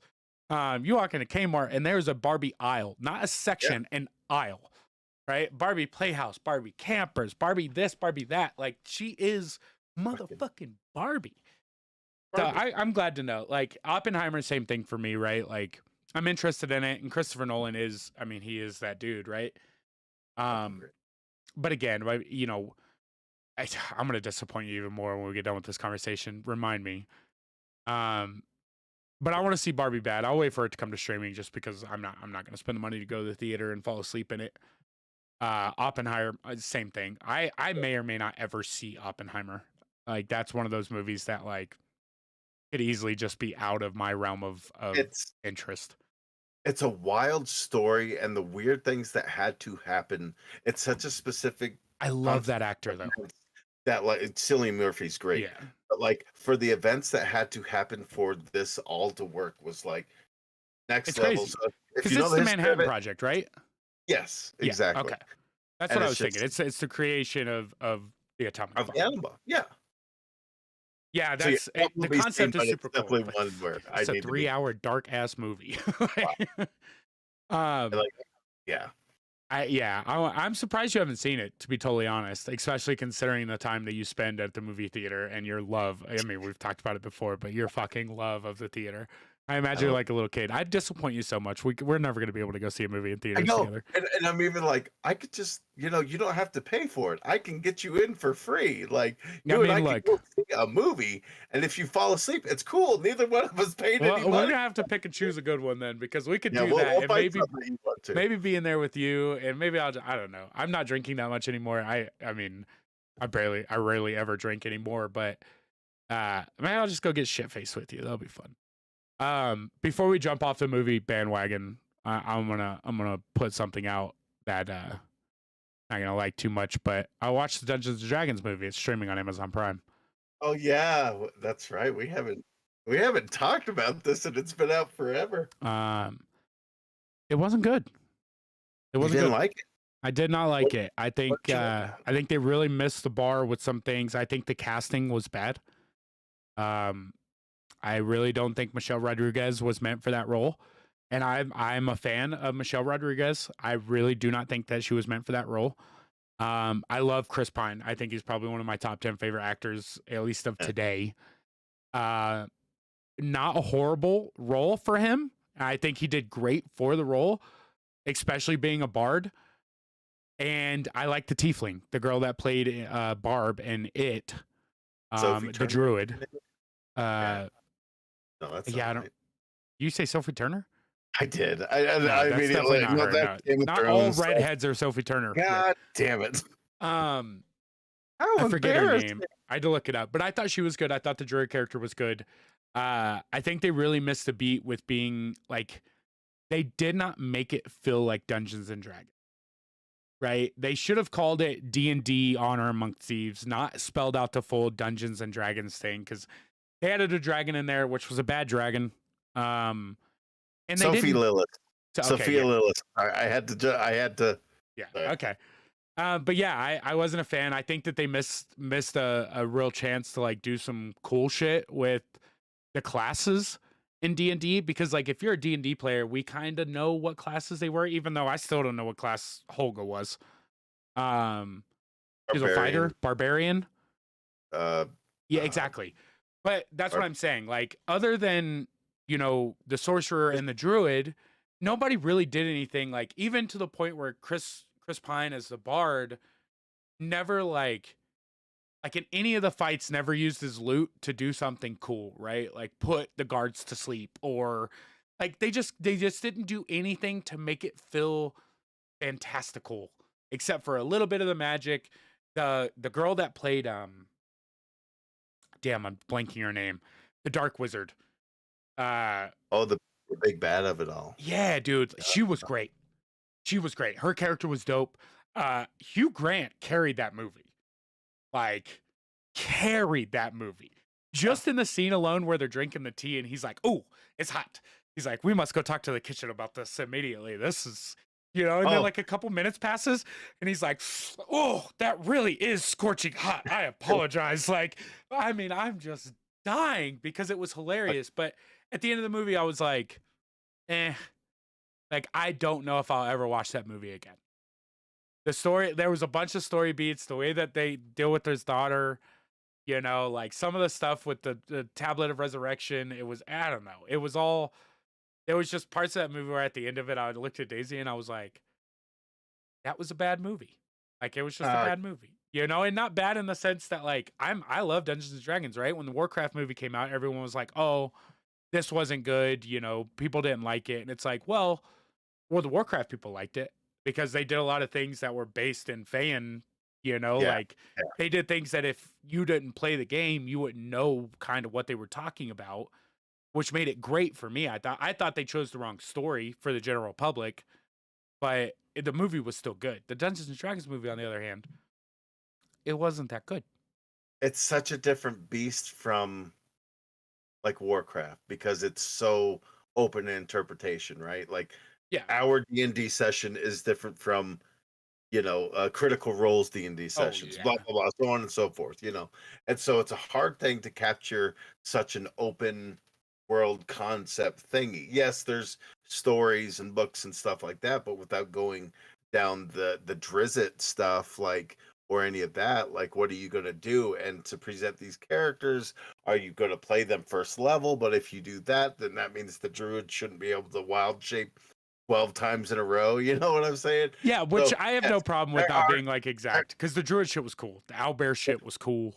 oh, fuck. Like the There, way that there's she switched through it was cool. it's a hard thing to capture, and I think for what, especially for the ones that we've gotten the previous Dungeons and Dragons movies, um, yeah, this That knocks was those a bad movie, but at least it was like, fucking cool dragons. yeah, the fucking fat dragon that they The had. fat dragon, dude. I was just Love like, what that. is this? But like it's really kind of like just being like, oh, and here's a cool thing that we pulled some obscure thing from D&D. They did, yeah. I mean, I respect the fact that it was made, but at the end of it, I was like, I like this. Anyways, It's I just had to tag that on with the movie talk because we hadn't discussed it yet, and I finally watched it and was not impressed. and that's fine because a lot of the consensus has been very similar on that movie, unfortunately. It sucked. Yeah, I was And bummed about it because I wanted to like go into that movie thinking, oh, I'm gonna watch this movie once a month for the next year, like going to sleep or whatever. And it's just like I don't know if I'll ever turn it back on again. all I can hope is that they did well enough and that it's been greenlit for a sequel, so that way they could take what criticisms there has been and maybe take them to heart and maybe put Yeah, it into it's a the World of sequel. Warcraft problem too, right? Like they're just like, hey, it did great in China, it just didn't do shit here in the States, and that's where the money's supposed to come from. So we'll see. Like I said, I only brought it up for the sole fact that we were just talking about movies, and I didn't like it because it would have been real easy to be like, hey, I watched the D&D movie, it was fucking awesome. Like we'll talk about it later. But instead, I'm like, it wasn't. I need to get it out there. But speaking of movies, we've got a strike going on, which will actually go into video games as well. The SAG WGA is striking right now for um, the Screen Actors Guild and the Writers Guild of America. They're trying to get compensation for um, their works Yeah. as they change and all this. It's like, yeah, pay people what they deserve, kind of thing. And a lot of studios, the only studio who's come forward and agreed to the terms is the independent studio A24. They're literally the only ones who've been like, okay, yeah, we're cool. Well, the problem now, and I think the big fear for a lot of these people is the coming of AI, Yeah, right? And one of the things, especially in the sense of voice acting and stuff, where they are doing weird things, right? They're, like the Stan Lee paradox, where they're using his voice in cameos while CGIing him, and it's just all in stuff that he did in the past. But who gets compensated for that? Because it's technically not a person that's doing it. It's generated, but somebody in theory should get paid for the likeness of using somebody that doesn't have the option to say if he wants it or not, right? And it's the same thing with like the writing the movies. And like you said, it's starting to get into the video game industry now, especially on the voice acting and the writing side. yeah. Even to the point of where like, and I'll only use this because we're watching Shameless right now, but Cameron Monaghan, the dude that plays Ian in Shameless, is also the actor that plays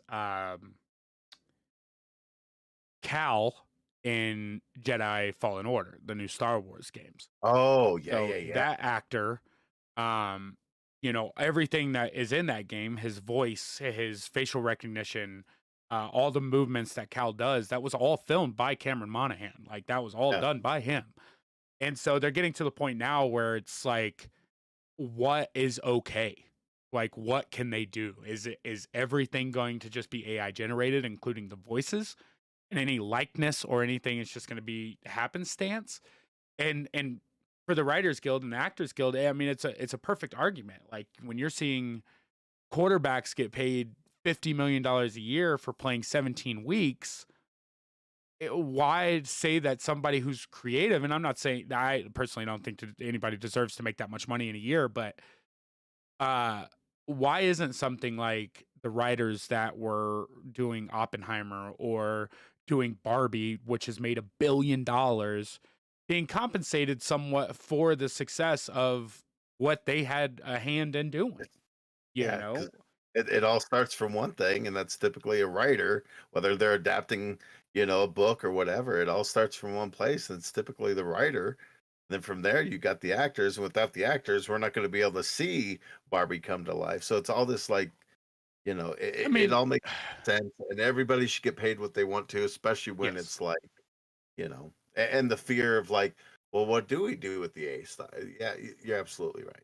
the AI The part of it's definitely a scary situation. I mean for everybody, right? Like it's something that is coming. It's going to be coming one way or yeah, another. I don't think we I can mean, stop it. I mean, it, God it, knows.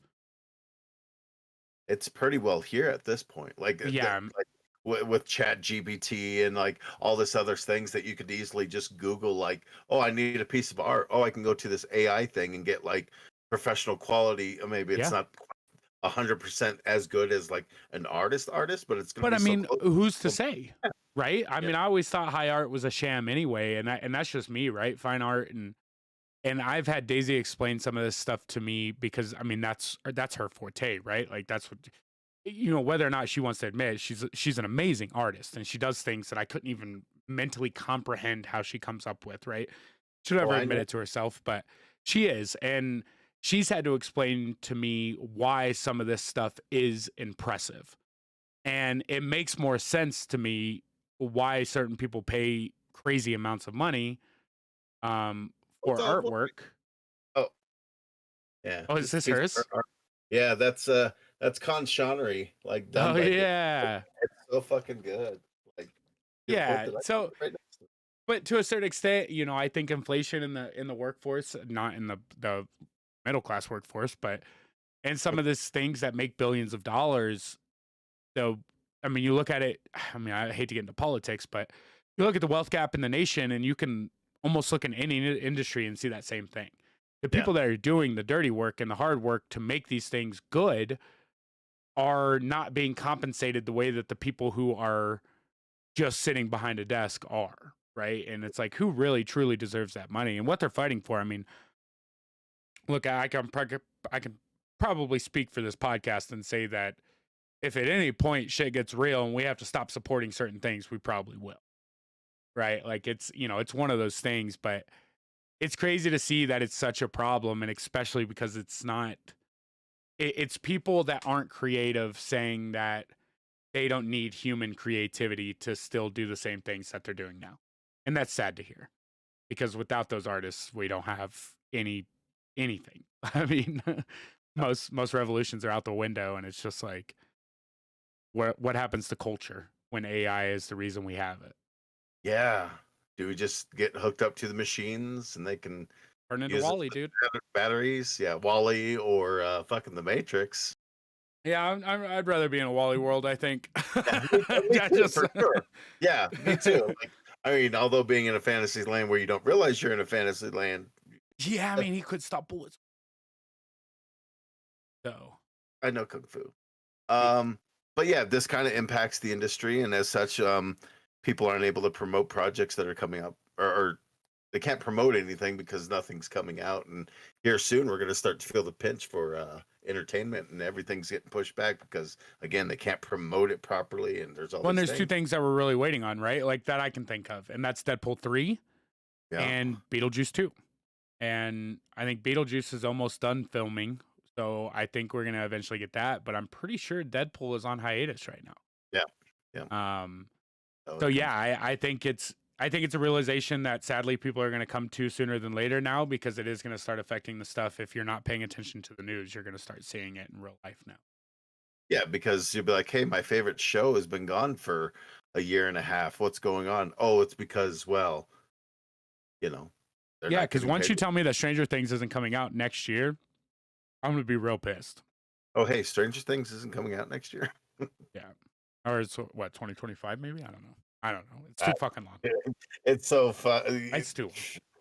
Got to take it month by month at this point. But yeah, hopefully they resolve it because, Yeah, people need to big be part of, compensated, and I want entertainment.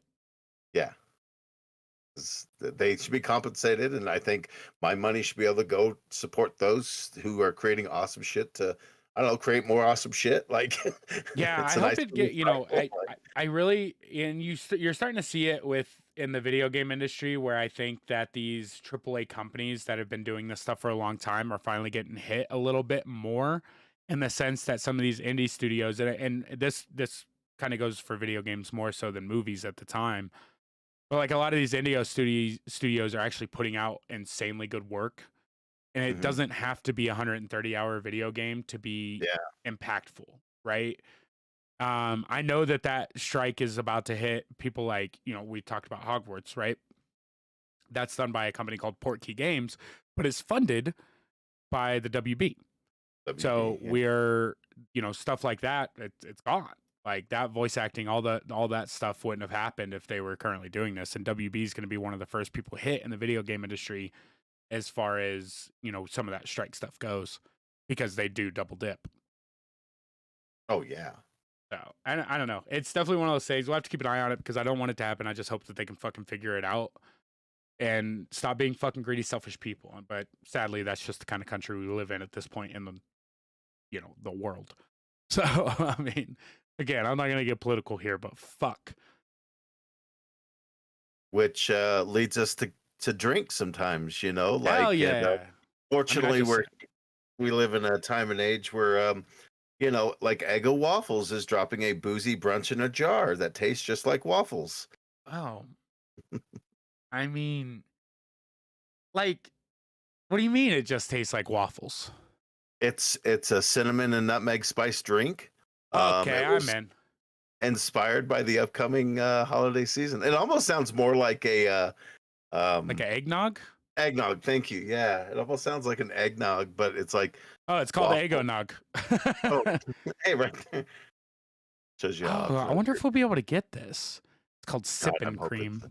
Right? Like, look at that. The new cream liqueur called Eggo Brunch in a Jar combines the flavors of buttered and toasted Eggo waffles, savory bacon slices, and a drizzle of maple syrup.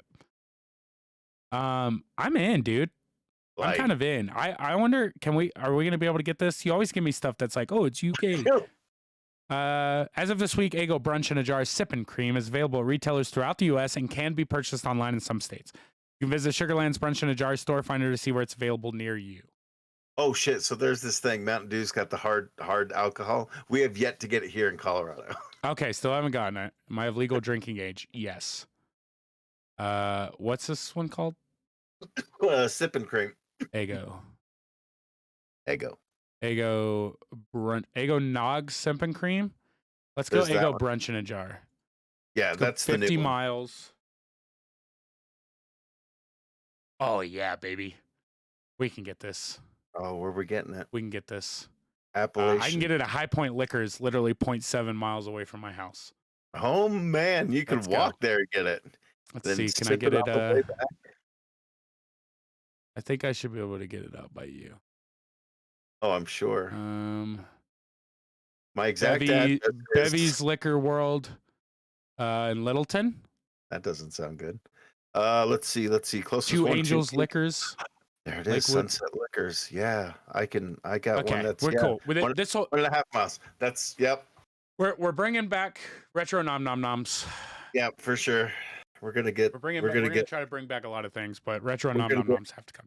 I'm in. I want it. I need to touch it. Let's get brunch drunk. Let's get brunch drunk, bitches. Let's get brunch. Yeah, I'm in. Yes, I was making a note that We gotta go get brunch in a jar. let's get fucked up. All right, moving along with the weird shit that's coming out. Staying with the breakfast motif, we've got the Dunkin' Donuts boozy bullshit. Like, Jesus, something boozy is brewing. Dunkin' introduces new spiked iced coffees and iced tea. Is Dunkin' allowed to sell alcohol? Oh, this might not be at a Dunkin' Donuts though. This might actually just be. I think this is. Wait. Okay, never mind. Scratch that. Continue. Yeah, it's not necessarily at their stores, but I'm sure you'll be able to pick it up at your local. I'm kind of in on this. Yeah, they've because got, first of all, who's supposed to say that the iced coffee I'm drinking when I come into work isn't just the Dunkin' Donuts iced coffee? Like, they're not gonna know. Dunkin's spiked iced coffee has an ABV, an alcohol by volume, of 6%, drawing inspiration from the brand's iconic coffee flavors. Dunkin's spiked iced tea, the brand's first venture into the hard tea category, has an ABV of 5% and offers 4 signature flavors. Coffee is more alcohol, which is kind of wild. But you can get original, caramel, mocha, and vanilla iced coffee spiked. I mean, does this have caffeine in them? Is this just the Four Loko and coffee flavor? Yes. Let's go. We're getting the eggnog and these motherfuckers, bro. And we're going to a 9:00 movie at the movie theater. And guess who's going to be drunk and awake? Getting pumpkin spice wasted. Yeah, spice. See, we got a sweet tea, half and half, the old Arnold Palmer, raspberry dragon fruit iced tea, and a mango pineapple. I don't know if you mentioned that, but I thought. Oh no, but these all sound awesome. Sweet iced tea can go fuck itself. Half Fuck and you. half is superior, 100%. Great. I agree with that. Strawberry dragon fruit, I'm in. Mango pineapple is probably the best one. Yeah. But Why? it's I out mean, there. Jesus. It's not available in Colorado yet, but We're gonna be. I'm gonna bring you over to my house one night. You're gonna we're tell gonna the get wife and so kids, "Hey, oh, it's Daddy's gonna gonna go hurt. stay at a friend's house, and we're gonna sit down and record a podcast while me and you both drink 12-pack of these." Oh no, we'll get like the The Eggo thing. sugar. We'll get the fucking That's we'll why be I'm saying the hurting next eggnog, thing like, so and just, and bad. then we'll be drinking fucking or eating Fruity Pebble candy bars, and it'll be a Dude, thing. speaking of Fruity Pebble, they are on Fruity Pebbles. every like Fruity your Fruity Pebbles. They're like marketing through everything. Like they're throwing Fruity Pebbles with all the weirdest Yeah, candy shit. bars were absolutely phenomenal. They're The white chocolate candy bar. anything it touches, it's like, yes, it's great because it's fucking Fruity Pebbles. Anyway, that's tangent for another day. Speaking of cereals, though, this actually keeps us on the fantastic news. We got a brand new freaking, after 35 years, we got a brand new General Mills cereal monster. Her name is Carmela Creeper, and she's the cousin of Frankenberry. What? Yeah. She's like this goth. So this is a new monster. Oh my gosh. Brand fucking Bloody. This. Dude, when I click on it, right, I have ad blocker. And it literally pops up a pop-up that says bloody disgusting. Ad blockers are horrifying. Continue without disabling. I'm sorry. I'm just not gonna do it. It's a caramel apple cereal. Okay. So it's a little different than the flavors they usually do. Usually they just do like some kind of berry thing. But it sounds good, and there's a fun story behind it. You know, like that she's a teenage. She's like this weird DJ kind of gal, and like, you know, I don't know. It's so freaking cool. It is crazy to think that we just got another Monster Mash cereal or what? Or what do they call them? Yeah, the Monster Mash cereals. Yeah, something like that. It's not quite Monster Mash, but oh, they come with, you can buy the Monster Mash remix cereal. Maybe Monster that's right. Remix, and that's where you can get all the different things. Like, yeah, because they fruit and because there's a couple that aren't around anymore, right? Like there was a fruity one. Yeah, that's the fruit your werewolves, and then the mummy. The mummy, yeah, okay. I mean, we all know what is. I look. First of all, I'm not a fan of caramel apples. So I'm kind of curious. Like caramel flavored things aren't my steez. But they are green, and if they taste anything close to Apple Jacks, I'm fucking in. Dude, yeah. Well, more mom nom noms. I mean, it's just something else to add to the list of. Hey, you and I both talked about weight loss journeys before this podcast started, and we're just gonna fuck that up. Like, we're back in the winter hibernation mode, drinking and eating cereal and milk. So there's kind of this crazy movement in cereal where people are starting to like eat it for like a midnight snack and like just before bed and all this stuff. So we're just starting this. I mean, you know, this is the reason like, we're 200 plus pounds, sir. I ate 3 bowls of Fruity Pebbles before I went to bed. My stomach rumbled all night, and I pissed out my asshole in the morning. You're not wrong. But now people are, cereal's real good all day. Like, yeah, bitch. Duh. Normal. I used to eat that shit in a salad bowl. Like, get one of the big fucking bowls. Yeah, and just like, dude. Lucky Charms, Fruit Loops. Oh man, that's wild to me. But Post has created the first ever sleep cereals. There's 2 different flavors. It's called Sweet Dream cereal, and it's part of a healthy sleep routine. Is it though? Yeah. Do I mix it with water? Because you really shouldn't be drinking milk right before you go to bed. Well, you know, Post brands says otherwise. One is called Sweet Dreams Blueberry Midnight Cereal.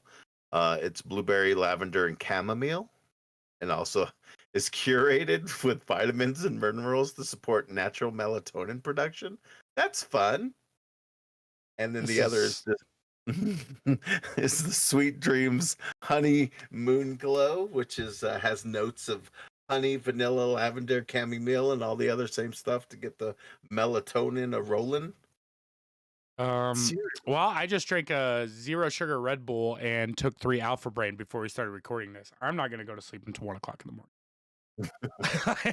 I'm gonna be fucking wired. Yeah, it's. Can I give you my honest opinion before we move on to this? Oh, absolutely. This is fucking stupid. This is stupid.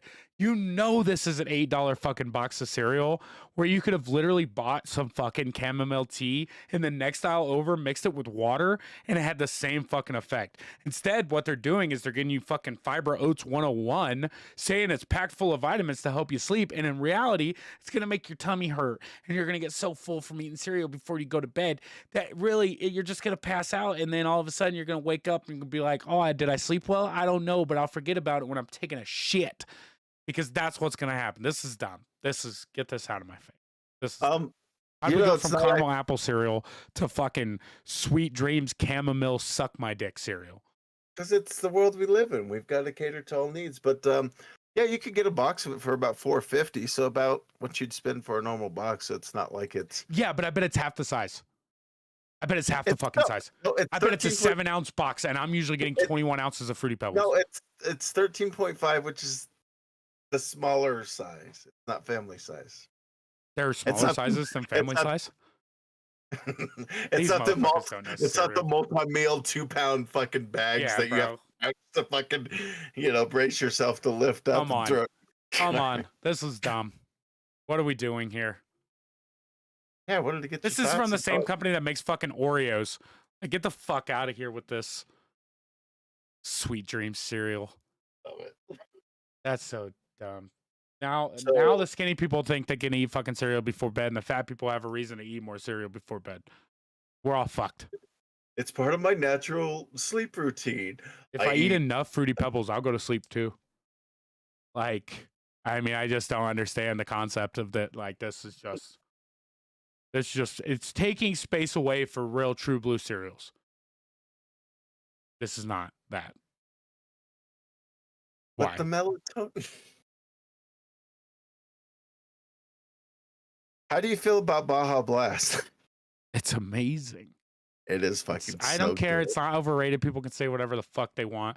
Baja Blast 0 sugar in a can is the superior way to drink that drink. It's great. I'm not arguing with you whatsoever. I love amazing. Baja Blast. Baja Blast is great. Introduced it in the Taco Bells. But they're doing something new. They're debuting. Unfortunately, it's in California right now because they're doing the test market bullshit. But they're debuting the first ever Mountain Dew Baja Blast Gelato. Ooh. Which it's got to be good, right? I mean, it's fucking like it's gonna be just ice creamy fucking Baja Blast.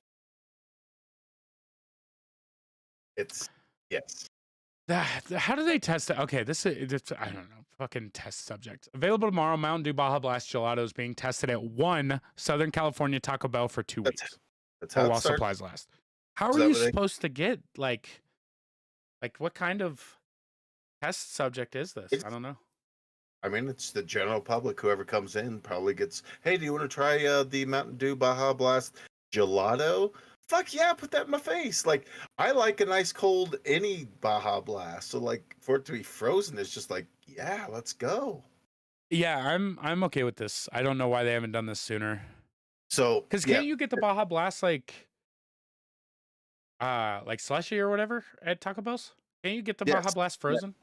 Yeah. So at this point, you're just freezing it a little longer and blending it. Exactly. I'm good with it. Put the ice cream. But yeah, that was just something cool that I thought was like, fuck yeah, give me some fucking Baja Blast ice cream because this is just kind of one of those weird things I came across. But the company Loungefly, who's known for like the tiny purses that you've seen, they're really good at like the nerdy stuff. Well, they came out with a McDonald's line of those. Remember the buckets as kids? Yeah, they still do them. I think the Boo buckets. They did it last year. Hopefully, they bring it back this year. But they did these fun little purse-looking things. These are kind of sick, though. The Happy Meal box is dope. pretty fucking cool. And the French fry crossbody bag is sick. With that being said, holy fuck. They're expensive as hell. Yeah, that's Yeah. kind of my whole like. Yeah, it's cool, but I can't justify spending $65 on a small backpack. I mean, to get the fucking Hamburglar backpack, $90.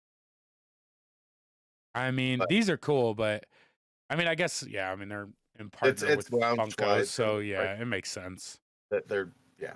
I mean, But one of anyway, them sold out, which is, I mean, it's surprising to me. I could literally buy, there's 7 of them here, and only one of them is the one I can't buy right now. Otherwise, I can add all of the 6 other ones to my cart, which is pretty impressive considering most of the time we look at shit like this, it is just yeah. sold out across the board, It's you just know? solid. So, yeah, I mean, that's a good sign. At least we're able to get something. So if you want a real fancy trick or treat bucket, you could spend $65 and get the McPumpkin right now on Loungefly. Yeah, the French fry one's pretty cool. You know me, I love cross promotion in any way, shape, or form. I'm such a nerd for this freaking stuff. So Thailand's doing some crazy stuff with Burger King. You I can saw buy this. the what is it? It's not a Whopper, but basically it's a sandwich. It's nothing but slices of cheese, and it's 30 slices. What was it? 20 slices 20, of cheese. 20 slices of on American cheese. on a fucking bun, and it's legitly something that you could just go there and buy. And I don't know. I It's, mean, look. is it I'm gonna flame try broiled? it. Like, and I guarantee it's gonna be good. Oh It's yeah, just 20 slices of fucking cheese. Like, you're not gonna be able to poop for like 3 days, especially with the American processed Burger King cheese. it's it's like this close to being a grilled cheese, like Burger It's King just version. like how, like, I mean, you're going through thousands of slices of American cheese a day, especially Oh with yeah, TikTok and especially Instagram and people are shit. like, Like, people are just going off on they're these just things. oh hey, how would you like a burger that's 20 slices of cheese? Well, yes, but That's fine. staying in Thailand because and their burger craziness, you can get 100 stacked patties burger for $300. So you get there you go. I mean, what? The But real why? meat. Oh my Why god, I have not? to scroll so far. There's a picture in the article Uh, that literally had you scroll. That is literally 100 patties that you have to use the scroll wheel 3 times before you oh, can that's get what to. I'm saying. Like, even I'm showing it on stream right now. Like, like, it's a, yeah. And going, and there it is. But I don't know. It's just funny shit that I don't know. According to Today, one adventurous blogger put 100 patties on a single burger for a gut-busting meal that was 10,039 baht, which is nearly $300. Of course, he didn't eat all the burger because that is physically impossible. That's not true. Toby It's and I would tackle one yeah. apiece. But he did use the leftovers to make a lot of stir fry. Yummy. This writer is definitely not. Or they are, and they're The just. thing is like I could probably get through, especially with just one bun, right? I could probably get through 30, if not more. But like 30 hamburger patties, I think is doable for me. I've watched a lot of Beard Meets Food, and like that dude is shoveling a disgusting amount of food into his body, and I'm impressed and I love it. And I think on a good day, 30 is possible for sure. I think if you and I sat down and wanted to do the 100 together, I'd make it work. I'd vomit everywhere, but we'd Shit. make it work. Right? Yeah, 50 apiece between us? Shoot. Yeah. They'd be like, do you want fries with that? I'd be like, fuck yeah, we want fries with First that. of all, I guarantee there ain't a Burger King in the metro area right now that we could walk in and order fucking 200 meat patties. That's just because they're not open ever. That's Yeah, I mean Burger Kings are kind of. They changed their Tender Crisp chicken sandwiches. I got a yeah. Tender Crisp like I don't know a couple weeks back, and like I used to love the Tender Crisp chicken sandwiches. I think Oh, they were the best thing on the menu there. Burger, Um, Burger King with tits. yeah, and they changed it, and I got one. It was one of the worst things I've ever gotten from fast food. It's kind of. But then I go to Carl's Jr. the other day and get a double Western bacon cheeseburger, and it may be the greatest fucking thing given to fucking fast food. That's the Big Mac. 100 beef patties. That's too much. That's dumb. That's crazy. Other countries are wild. It's They're funny wild. that people. They're I wild. always find it. Funny. Oh, could I get this? And they're like, yeah, it's going to cost you this much. Okay. Anyway, just some fun, silly, stupid, stuff that I like to, if I come across it, I like to bring it up and just see. Do you think you could manhandle, like that much beef? And the answer is What's for dinner? We got the meats. um, kind of to close out the show today. We're gonna talk about kind of a crazy comedian. Pee Wee Herman, aka Paul Rubens, passed away very Oh, recently. yeah. There was a reason he was left off that list earlier. Yeah, exactly. People are like, hey, you didn't mention Yeah. the man, the myth, Um, the legend, Paul Rubens. Motherfucking Pee Wee Herman, dude. Where do we even I where don't know. do I start? We kind of discussed this a little bit beforehand, right? We've kind of talked about you and I have a slight age gap. Nothing crazy, right? It's only, what, 5 or 6 years? 7, because you're 89. I'm 89. Yeah, I'm 82. So yeah, Okay, it's yeah. only So, damn, dude, I just got this shirt. gas station shirts. Motherfucker. It's gonna turn into a pillow. But I was born in '89, and Pee Wee Herman, while he was around when I was growing up, he was not a mainstay of my childhood by any means, right? Like at that point, he had kind of been out. So, and I watched, of course, we watched a lot of that stuff growing up because it was just what, I had an older sibling. So, like, I got hand me downs passed down, and Pee Wee Herman and my older sibling is 1 year older than you are, right? Like, my brother's a year older than you are. So a lot of the stuff, luckily for me, that I grew up with was the same shit that you grew up with, but for different reasons. Mine was hand-me-down stuff. And so Pee Wee Herman, for me, while he played a small part in my childhood, was more, I think, of a mainstay of yours. Yes, to the degree that if it wasn't for my mom stepping in, I probably would have been named Pee Wee. Okay. Yeah, so it kind of Interesting. Elaborate. my mom and dad are huge fans of comedies in general, and they'd watched, Pee Wee doing his stuff somehow, some way. I don't know how, but in that early '80s, kind of thing, doing the Pee Wee Herman character on stage. It was actually started off as like a more adult character, like an Yeah, innocent man going through things, but like everybody else around him is a little naughtier. Like if you ever watched the original 1981 HBO special with Phil Hartman and like some of these names that you look at and you're like, holy crap. It's kind of wild that it became like a kid show because it wasn't meant to be a kid show. I mean, I imagine you could see a lot of stuff started like that, but I know it wasn't started, like it wasn't Paul Rubens. If I'm not mistaken, I think you kind of just explained it, but it was Paul Rubens playing a character that got picked up to become a mainstay. It wasn't something where a network was like, hey, we want you to play this character. We think he'll be great. It was kind of Paul Rubens' thing, if I'm not mistaken, right? It was completely a character he created because he was doing the Groundlings, which is an improv troupe out of Chicago, I believe. And so he was just doing comedy. And so, and as you do, you create characters, make people laugh, especially this character. And, after a while, he turned it into Pee Wee Herman as we know it, honing down a bit more of the adult elements of it and turning into bringing the crazy runaway head of the Pee Wee's Playhouse and turning that eventually into the movie, that came out in '85. So like, oh, I guess the movie came first, and from that they were like, oh, people love this, which Tim Burton like. So That was Pee like Wee's his. Playhouse was a Tim Burton flick, correct? The- And Tim Burton's Uh, first one? Pee-wee's Big Adventure, first one where he loses his bicycle. Oh, okay. Tim Yep. Burton's first movie, Danny Elfman's first movie that he ever scored.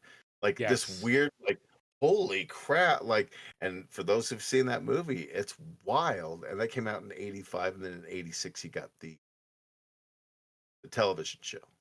Started that for 5, 6. Yeah, because Pee Wee's Playhouse went for um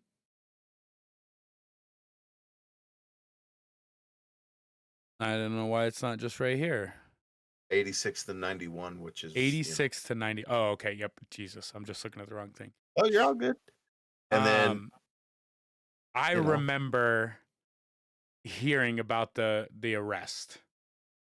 oh yeah, that was such a crazy oh pal. And it was it was so I it's don't know, such a it's so different weird. time because that was a thing. That was a thing back in the day. Like it was nothing. And so when you're growing up in the 70s and 80s, going to an adult film place where they Theater. show porns wasn't anything weird.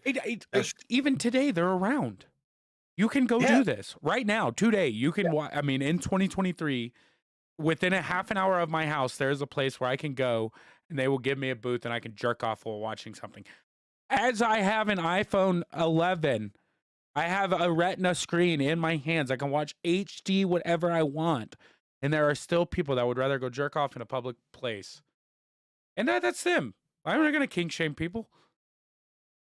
It's weird to me, but it was a lot of things. Yeah. Yeah. That was it. Yeah. I mean, 91, it's just something you did. And that was that arrest in 91? Yeah. Yeah. I think it was 91, 92, because he was still kind of doing the show. And then from that, obviously, they were like, we got to separate ourselves. And so he kind of, goes and does that. And he comes back with, he gets into actually more serious acting. He goes into part of Mystery Man as the spleen. He does the Johnny Depp film Blow, which I don't know if you've ever seen that one. Yep. Very good movie. Of course, yeah. And then it just popping up here and there and just kind of being Paul Rubens, the actor, the funny man, which he's hilarious if you ever listen to him. There's a really good Conan O'Brien Needs a Friend podcast, and he's on it. If you ever get a chance to listen to it, and just the way he talks and messes with them is great. And but then eventually he comes back out and kind of tests the water with Pee Wee and notices that everybody remembered him for that, and so he's able to kind of live, I don't know, a good portion of his life after that as Pee Wee Herman reprising that role, and to the point where he actually made one more movie, the Pee Wee's Big Adventure for Netflix. With Joe Manganiello. Yeah, it's crazy because there was such a hiatus for him as Pee Wee, especially after that arrest. His whole persona of being that child show actor was kind of thrown out the window, and sadly for him, it was probably. I'm gonna make slight fun of it here. Despite the negative publicity, many artists who knew Rubens, such as Cyndi Lauper, Annette Funicello, Zaza Gabor, Valeria Galino, spoke out in his support. But also, which come to find out was probably not the greatest supporter, Bill Cosby came and defended Rubens, saying, whatever Rubens has done, this is being blown all out of proportion. He's like, I've done worse. He's like, the pudding pups. It's like, it's so, but they just kind of reading through this a little bit. You're right. I think he was hilarious as the spleen and Mystery Men, but I also have an infatuation with that movie.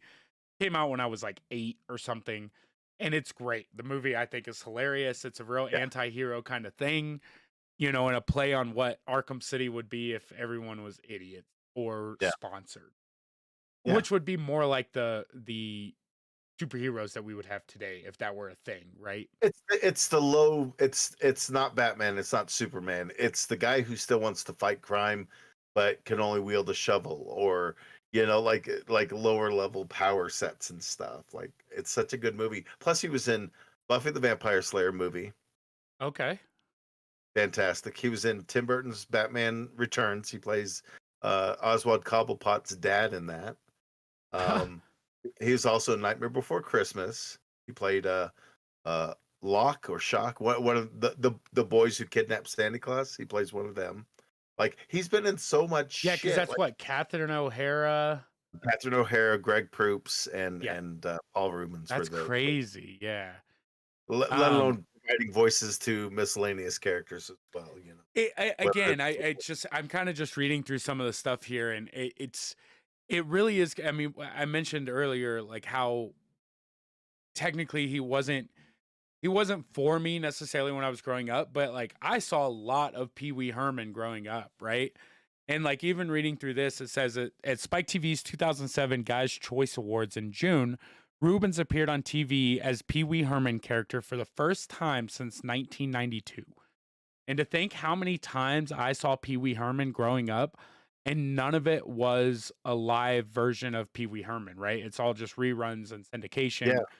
And even for 90s kids, it was still such a big bring up. And I imagine most of it's because we had older siblings or whatever. But to think that for 15 years he never appeared as the character that made him famous, yeah. and it was just like it's crazy. It's wild to think like how big of a guy he was for us in general to really just not be around that much.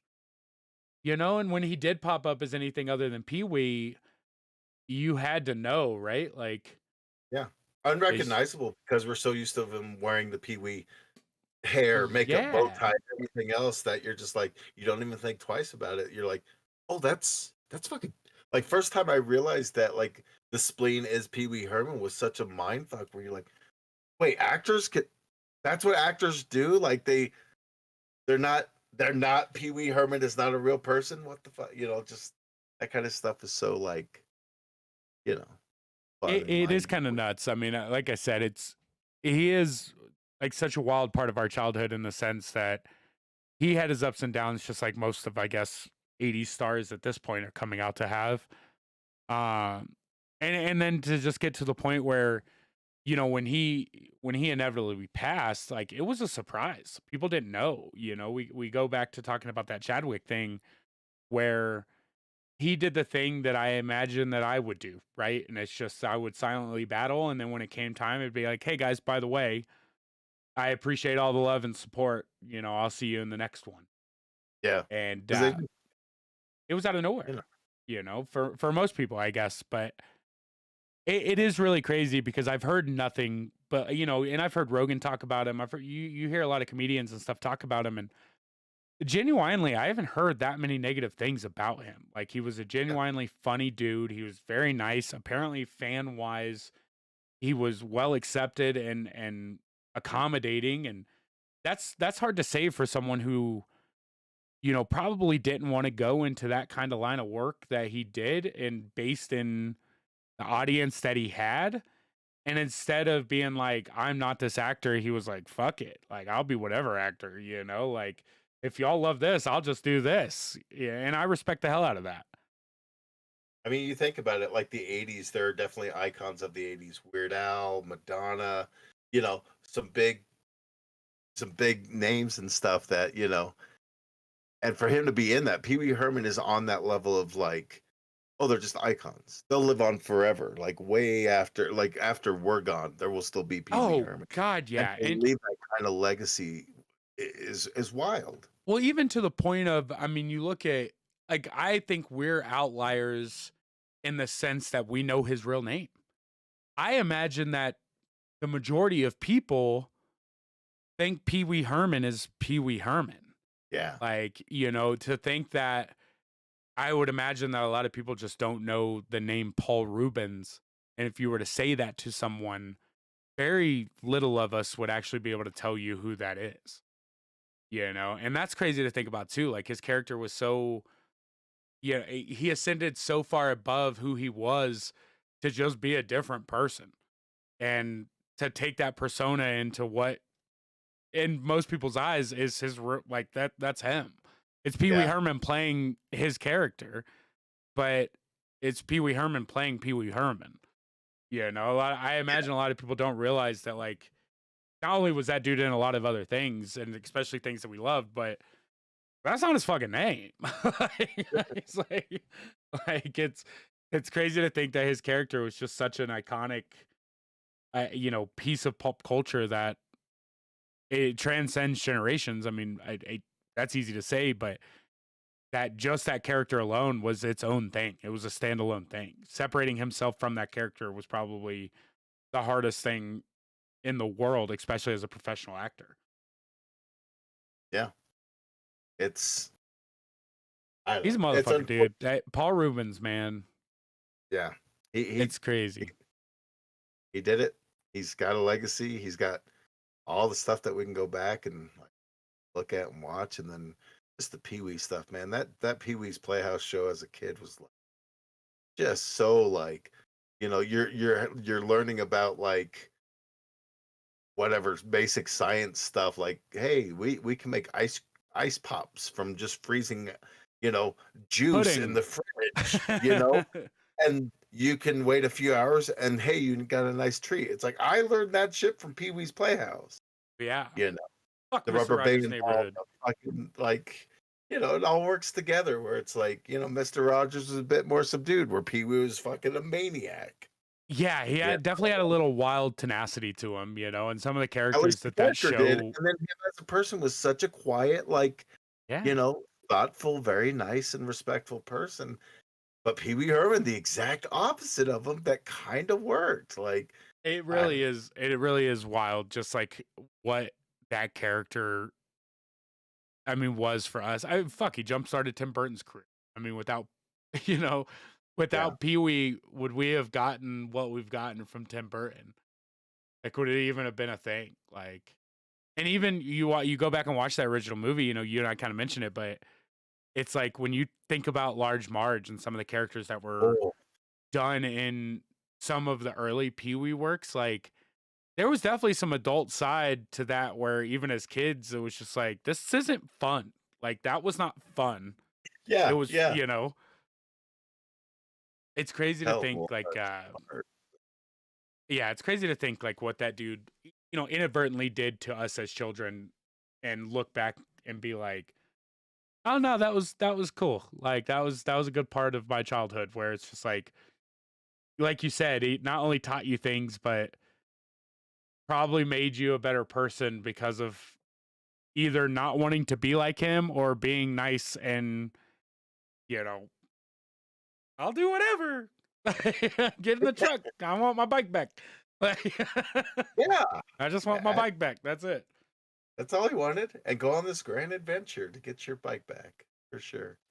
But I don't know, Yeah. he's a strange character, and he'll be missed for sure. But like, luckily, whenever anybody passes, at least we've got decades of stuff that we can go back and watch. I mean, hell, the whole freaking it's all streaming someplace. I Go mean, I back can and find watch. it. I Yeah, could definitely find it. I mean, wouldn't get that hard. I'm sure I own one of the Pee Wee movies um on VHS somewhere. I don't know. I have to look through that. That one's probably a hard one to find, to be totally honest. I don't know if I do Maybe. own a Pee Wee movie. I mean, if you've got Netflix, you can technically watch one right now. Yeah, but I don't Really own Netflix, so that doesn't. I want it physically that I can throw it a VCR. Maybe that'll be a summertime drive-in movie we would do. Yeah. I did watch a couple movies in theater, or not theater, I guess, but we've been doing uh pop-up drive-ins at my house. We've done two so far. The first one we watched Jurassic Park. I have a projector, Nice. and we bought a 10-foot screen that we hang on the back of the house. Fuck So the first yeah. time we watched Jurassic Park. The second time we watched Tucker and Dale versus Evil. Okay. Pee Wee's Big Adventure might be a good one to throw up on the projector one night, like have a little drive-in movie. It's about to be Halloween time, so we're gonna watch some. Spooky shit. At least have you and your better half over, if not you and the kids over, depending on the night. Because we want to do some horror stuff in the backyard as well, especially Yeah. with the earlier nights coming in October, because it's a lot harder to start a loud movie at 9 o'clock at night, and at 11 o'clock you're just hearing dinosaurs crashing through the front of the building, but. Yeah, Pee Wee might be one of those things, or it'd be cool to watch it because it's something you could have watched in theory in a drive-in in 1980. What'd you say? 1985. 85. Yeah. Yeah, it'd be cool. Absolutely. I'd like to go back and do some VHS stuff on that theater and something like a Pee Wee Herman. It's one of those things that a lot of people. I mean, I say a lot of people, but someone like me, I don't. It's not the first thing that pops to mind, right? Like, I'm not gonna be like, I'm tonight. I'm watching Pee Wee's fucking Big Adventure. But I imagine after watching it, I'll be like, damn, that was good. It's one of those movies where it's like, I don't know if I'd put it in my top 10, but it should be in my top 10 because it's that good of a movie. It's so like different and weird and not really like anything that was of its time. Especially the character wasn't like anything. I mean, hell, the whole tequila dance scene is insane where he throws on some white boots and dances to tequila. It's like such a weird, like, what? But it kind of works in the whole overarching of that It particular really movie. shows you what the 80s were like for kids. They didn't give a shit. We didn't have filters. Like, even in the 90s, like, there wasn't. I mean, I started watching horror movies at 7. Yeah. Where to think that movie is like considered a kids movie now, huh? Yeah. It really is. I mean, you could find it. It's not a young adult movie, right? You're finding that in the movies to watch with your family. It's like, I don't even know what it's rated. I don't Probably know. PG, I imagine. Nothing crazy, but like definitely oh. Yeah, he did Pee-wee's Big Holiday.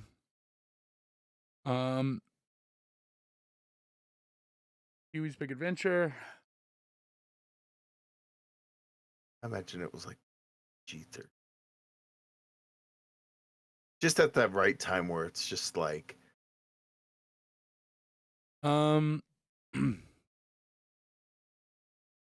should be this hard to find it. oh, like you and I both are searching for it, and we're both capable Big adults. Adventure.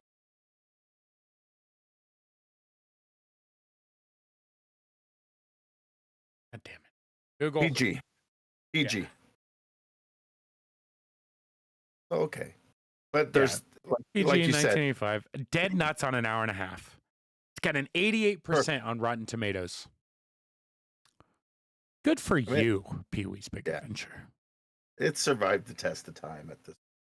It's so much fun. It's got like all the Tim Burton kind of early like notes that he does in all of his films. It's got the very familiar score that Danny Elfman's known for, and then you just got Paul Rubens doing his thing. Like it's a really fun collaboration. Yeah, that's what I'm going to call it. Made 40.9 million domestic. And I'm sorry, how much did Barbie make? 1.3 billion. I mean, good God, bro. I mean, you adjust Inflation's for inflation. I'm pretty sure they're about the same, right? Like that 43. Yeah, good God, I'm curious what it would mean. 49 million in 1985 to what it would be now. Jesus. Got anything else on that? You want to wrap this bitch up? I think we've touched it all we can touch it. If we touch it anymore, I might be put in jail for public indecency. Well, shit. Welcome back to the recording. Hopefully this is more than a one-time thing this time. I know Rick and I both between life and everything else, it's been hell, but it is the winter time. I'm back in hibernation mode. It's money save mode. I got some conventions coming up. So hopefully we'll get a little bit back into this bitch. But for the time being, you can always find me Retronomipod on Instagram. I'm currently not streaming the podcast to Twitch, but you can look up the Retronomipod YouTube. The VODs will be there if you want to see us in person. And the Facebook page for the time being is still up and running. Hopefully, depending on how far we get into this, I will get the website back up and going, which would be nice because I've got some ideas for that may turn out to be a lot of fun.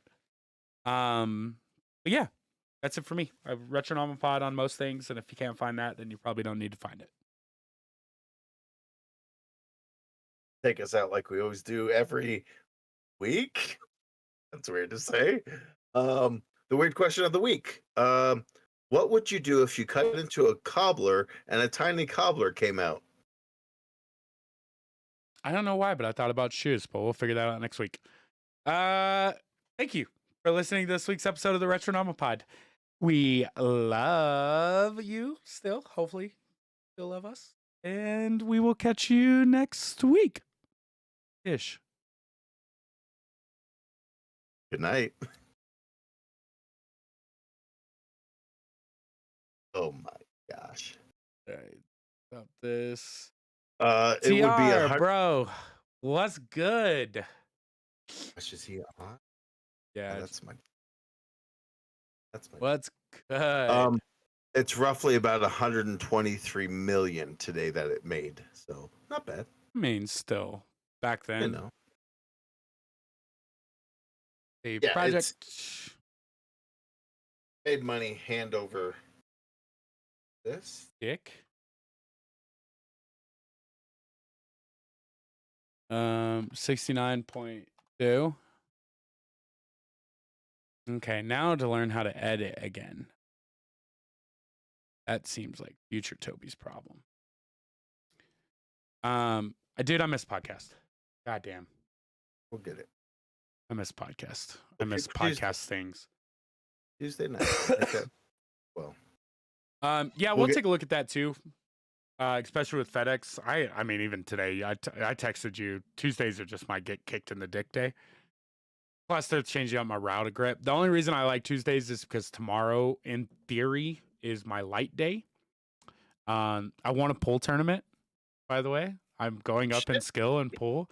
So our team won what's considered tries, which is like the tri-county area, I guess. So we beat 4 teams in a tourney, took home $600 as a team. Pretty good. Like in a 9-ball tournament. So we beat everyone's ass in 9-ball. I fucking played lights out, dude. We played 5 matches in every game. And like I said, we played 4 games. And the first match, I got asked, they were like, hey, how do you feel about going first? I was like, bro, I'll play whenever, like I go up the first match, play a dude that's a skill higher than me, smoke him. So I was like, cool, like won my match. So we end up winning the game, like win enough matches to win the game. We get to the second match and Brendan comes up and he's like, hey dude, like worked the first time. Like you want to run it back? I was like, yeah, dude, fuck it. Like I'm down, smoke him. So I'm like, cool. I'm starting the games off by like winning my match for my team to be like, hey, we're going into the next match with a lead, right? Win the second game. Third game runs it back. Our main guy, like the guy that is our high, he might as well be professional. He's like, hey, Toby's fucking killing him. He's like, if he's good with it, throw him up first again. So I get to the third match and look down and they're like, hey, bro, like you moved up a skill rank in the middle of a tournament. They were like, you're playing great. Like you moved up a skill rank though. So going to the third match, he's like, you want to play first again? I was like, fuck it, dude, run it back. Fucking smoke him. And it was just like, so I like by the end of the game, like most of my team came up and was like, yo, bro, like you set the fucking standard. Like every game came out first, like people that were higher skill level than me and just started smoking people. So when I came out of that tournament, I was a higher skill rank. Like had moved up, have beaten people since then too, which is cool. I'm starting to get good at pool.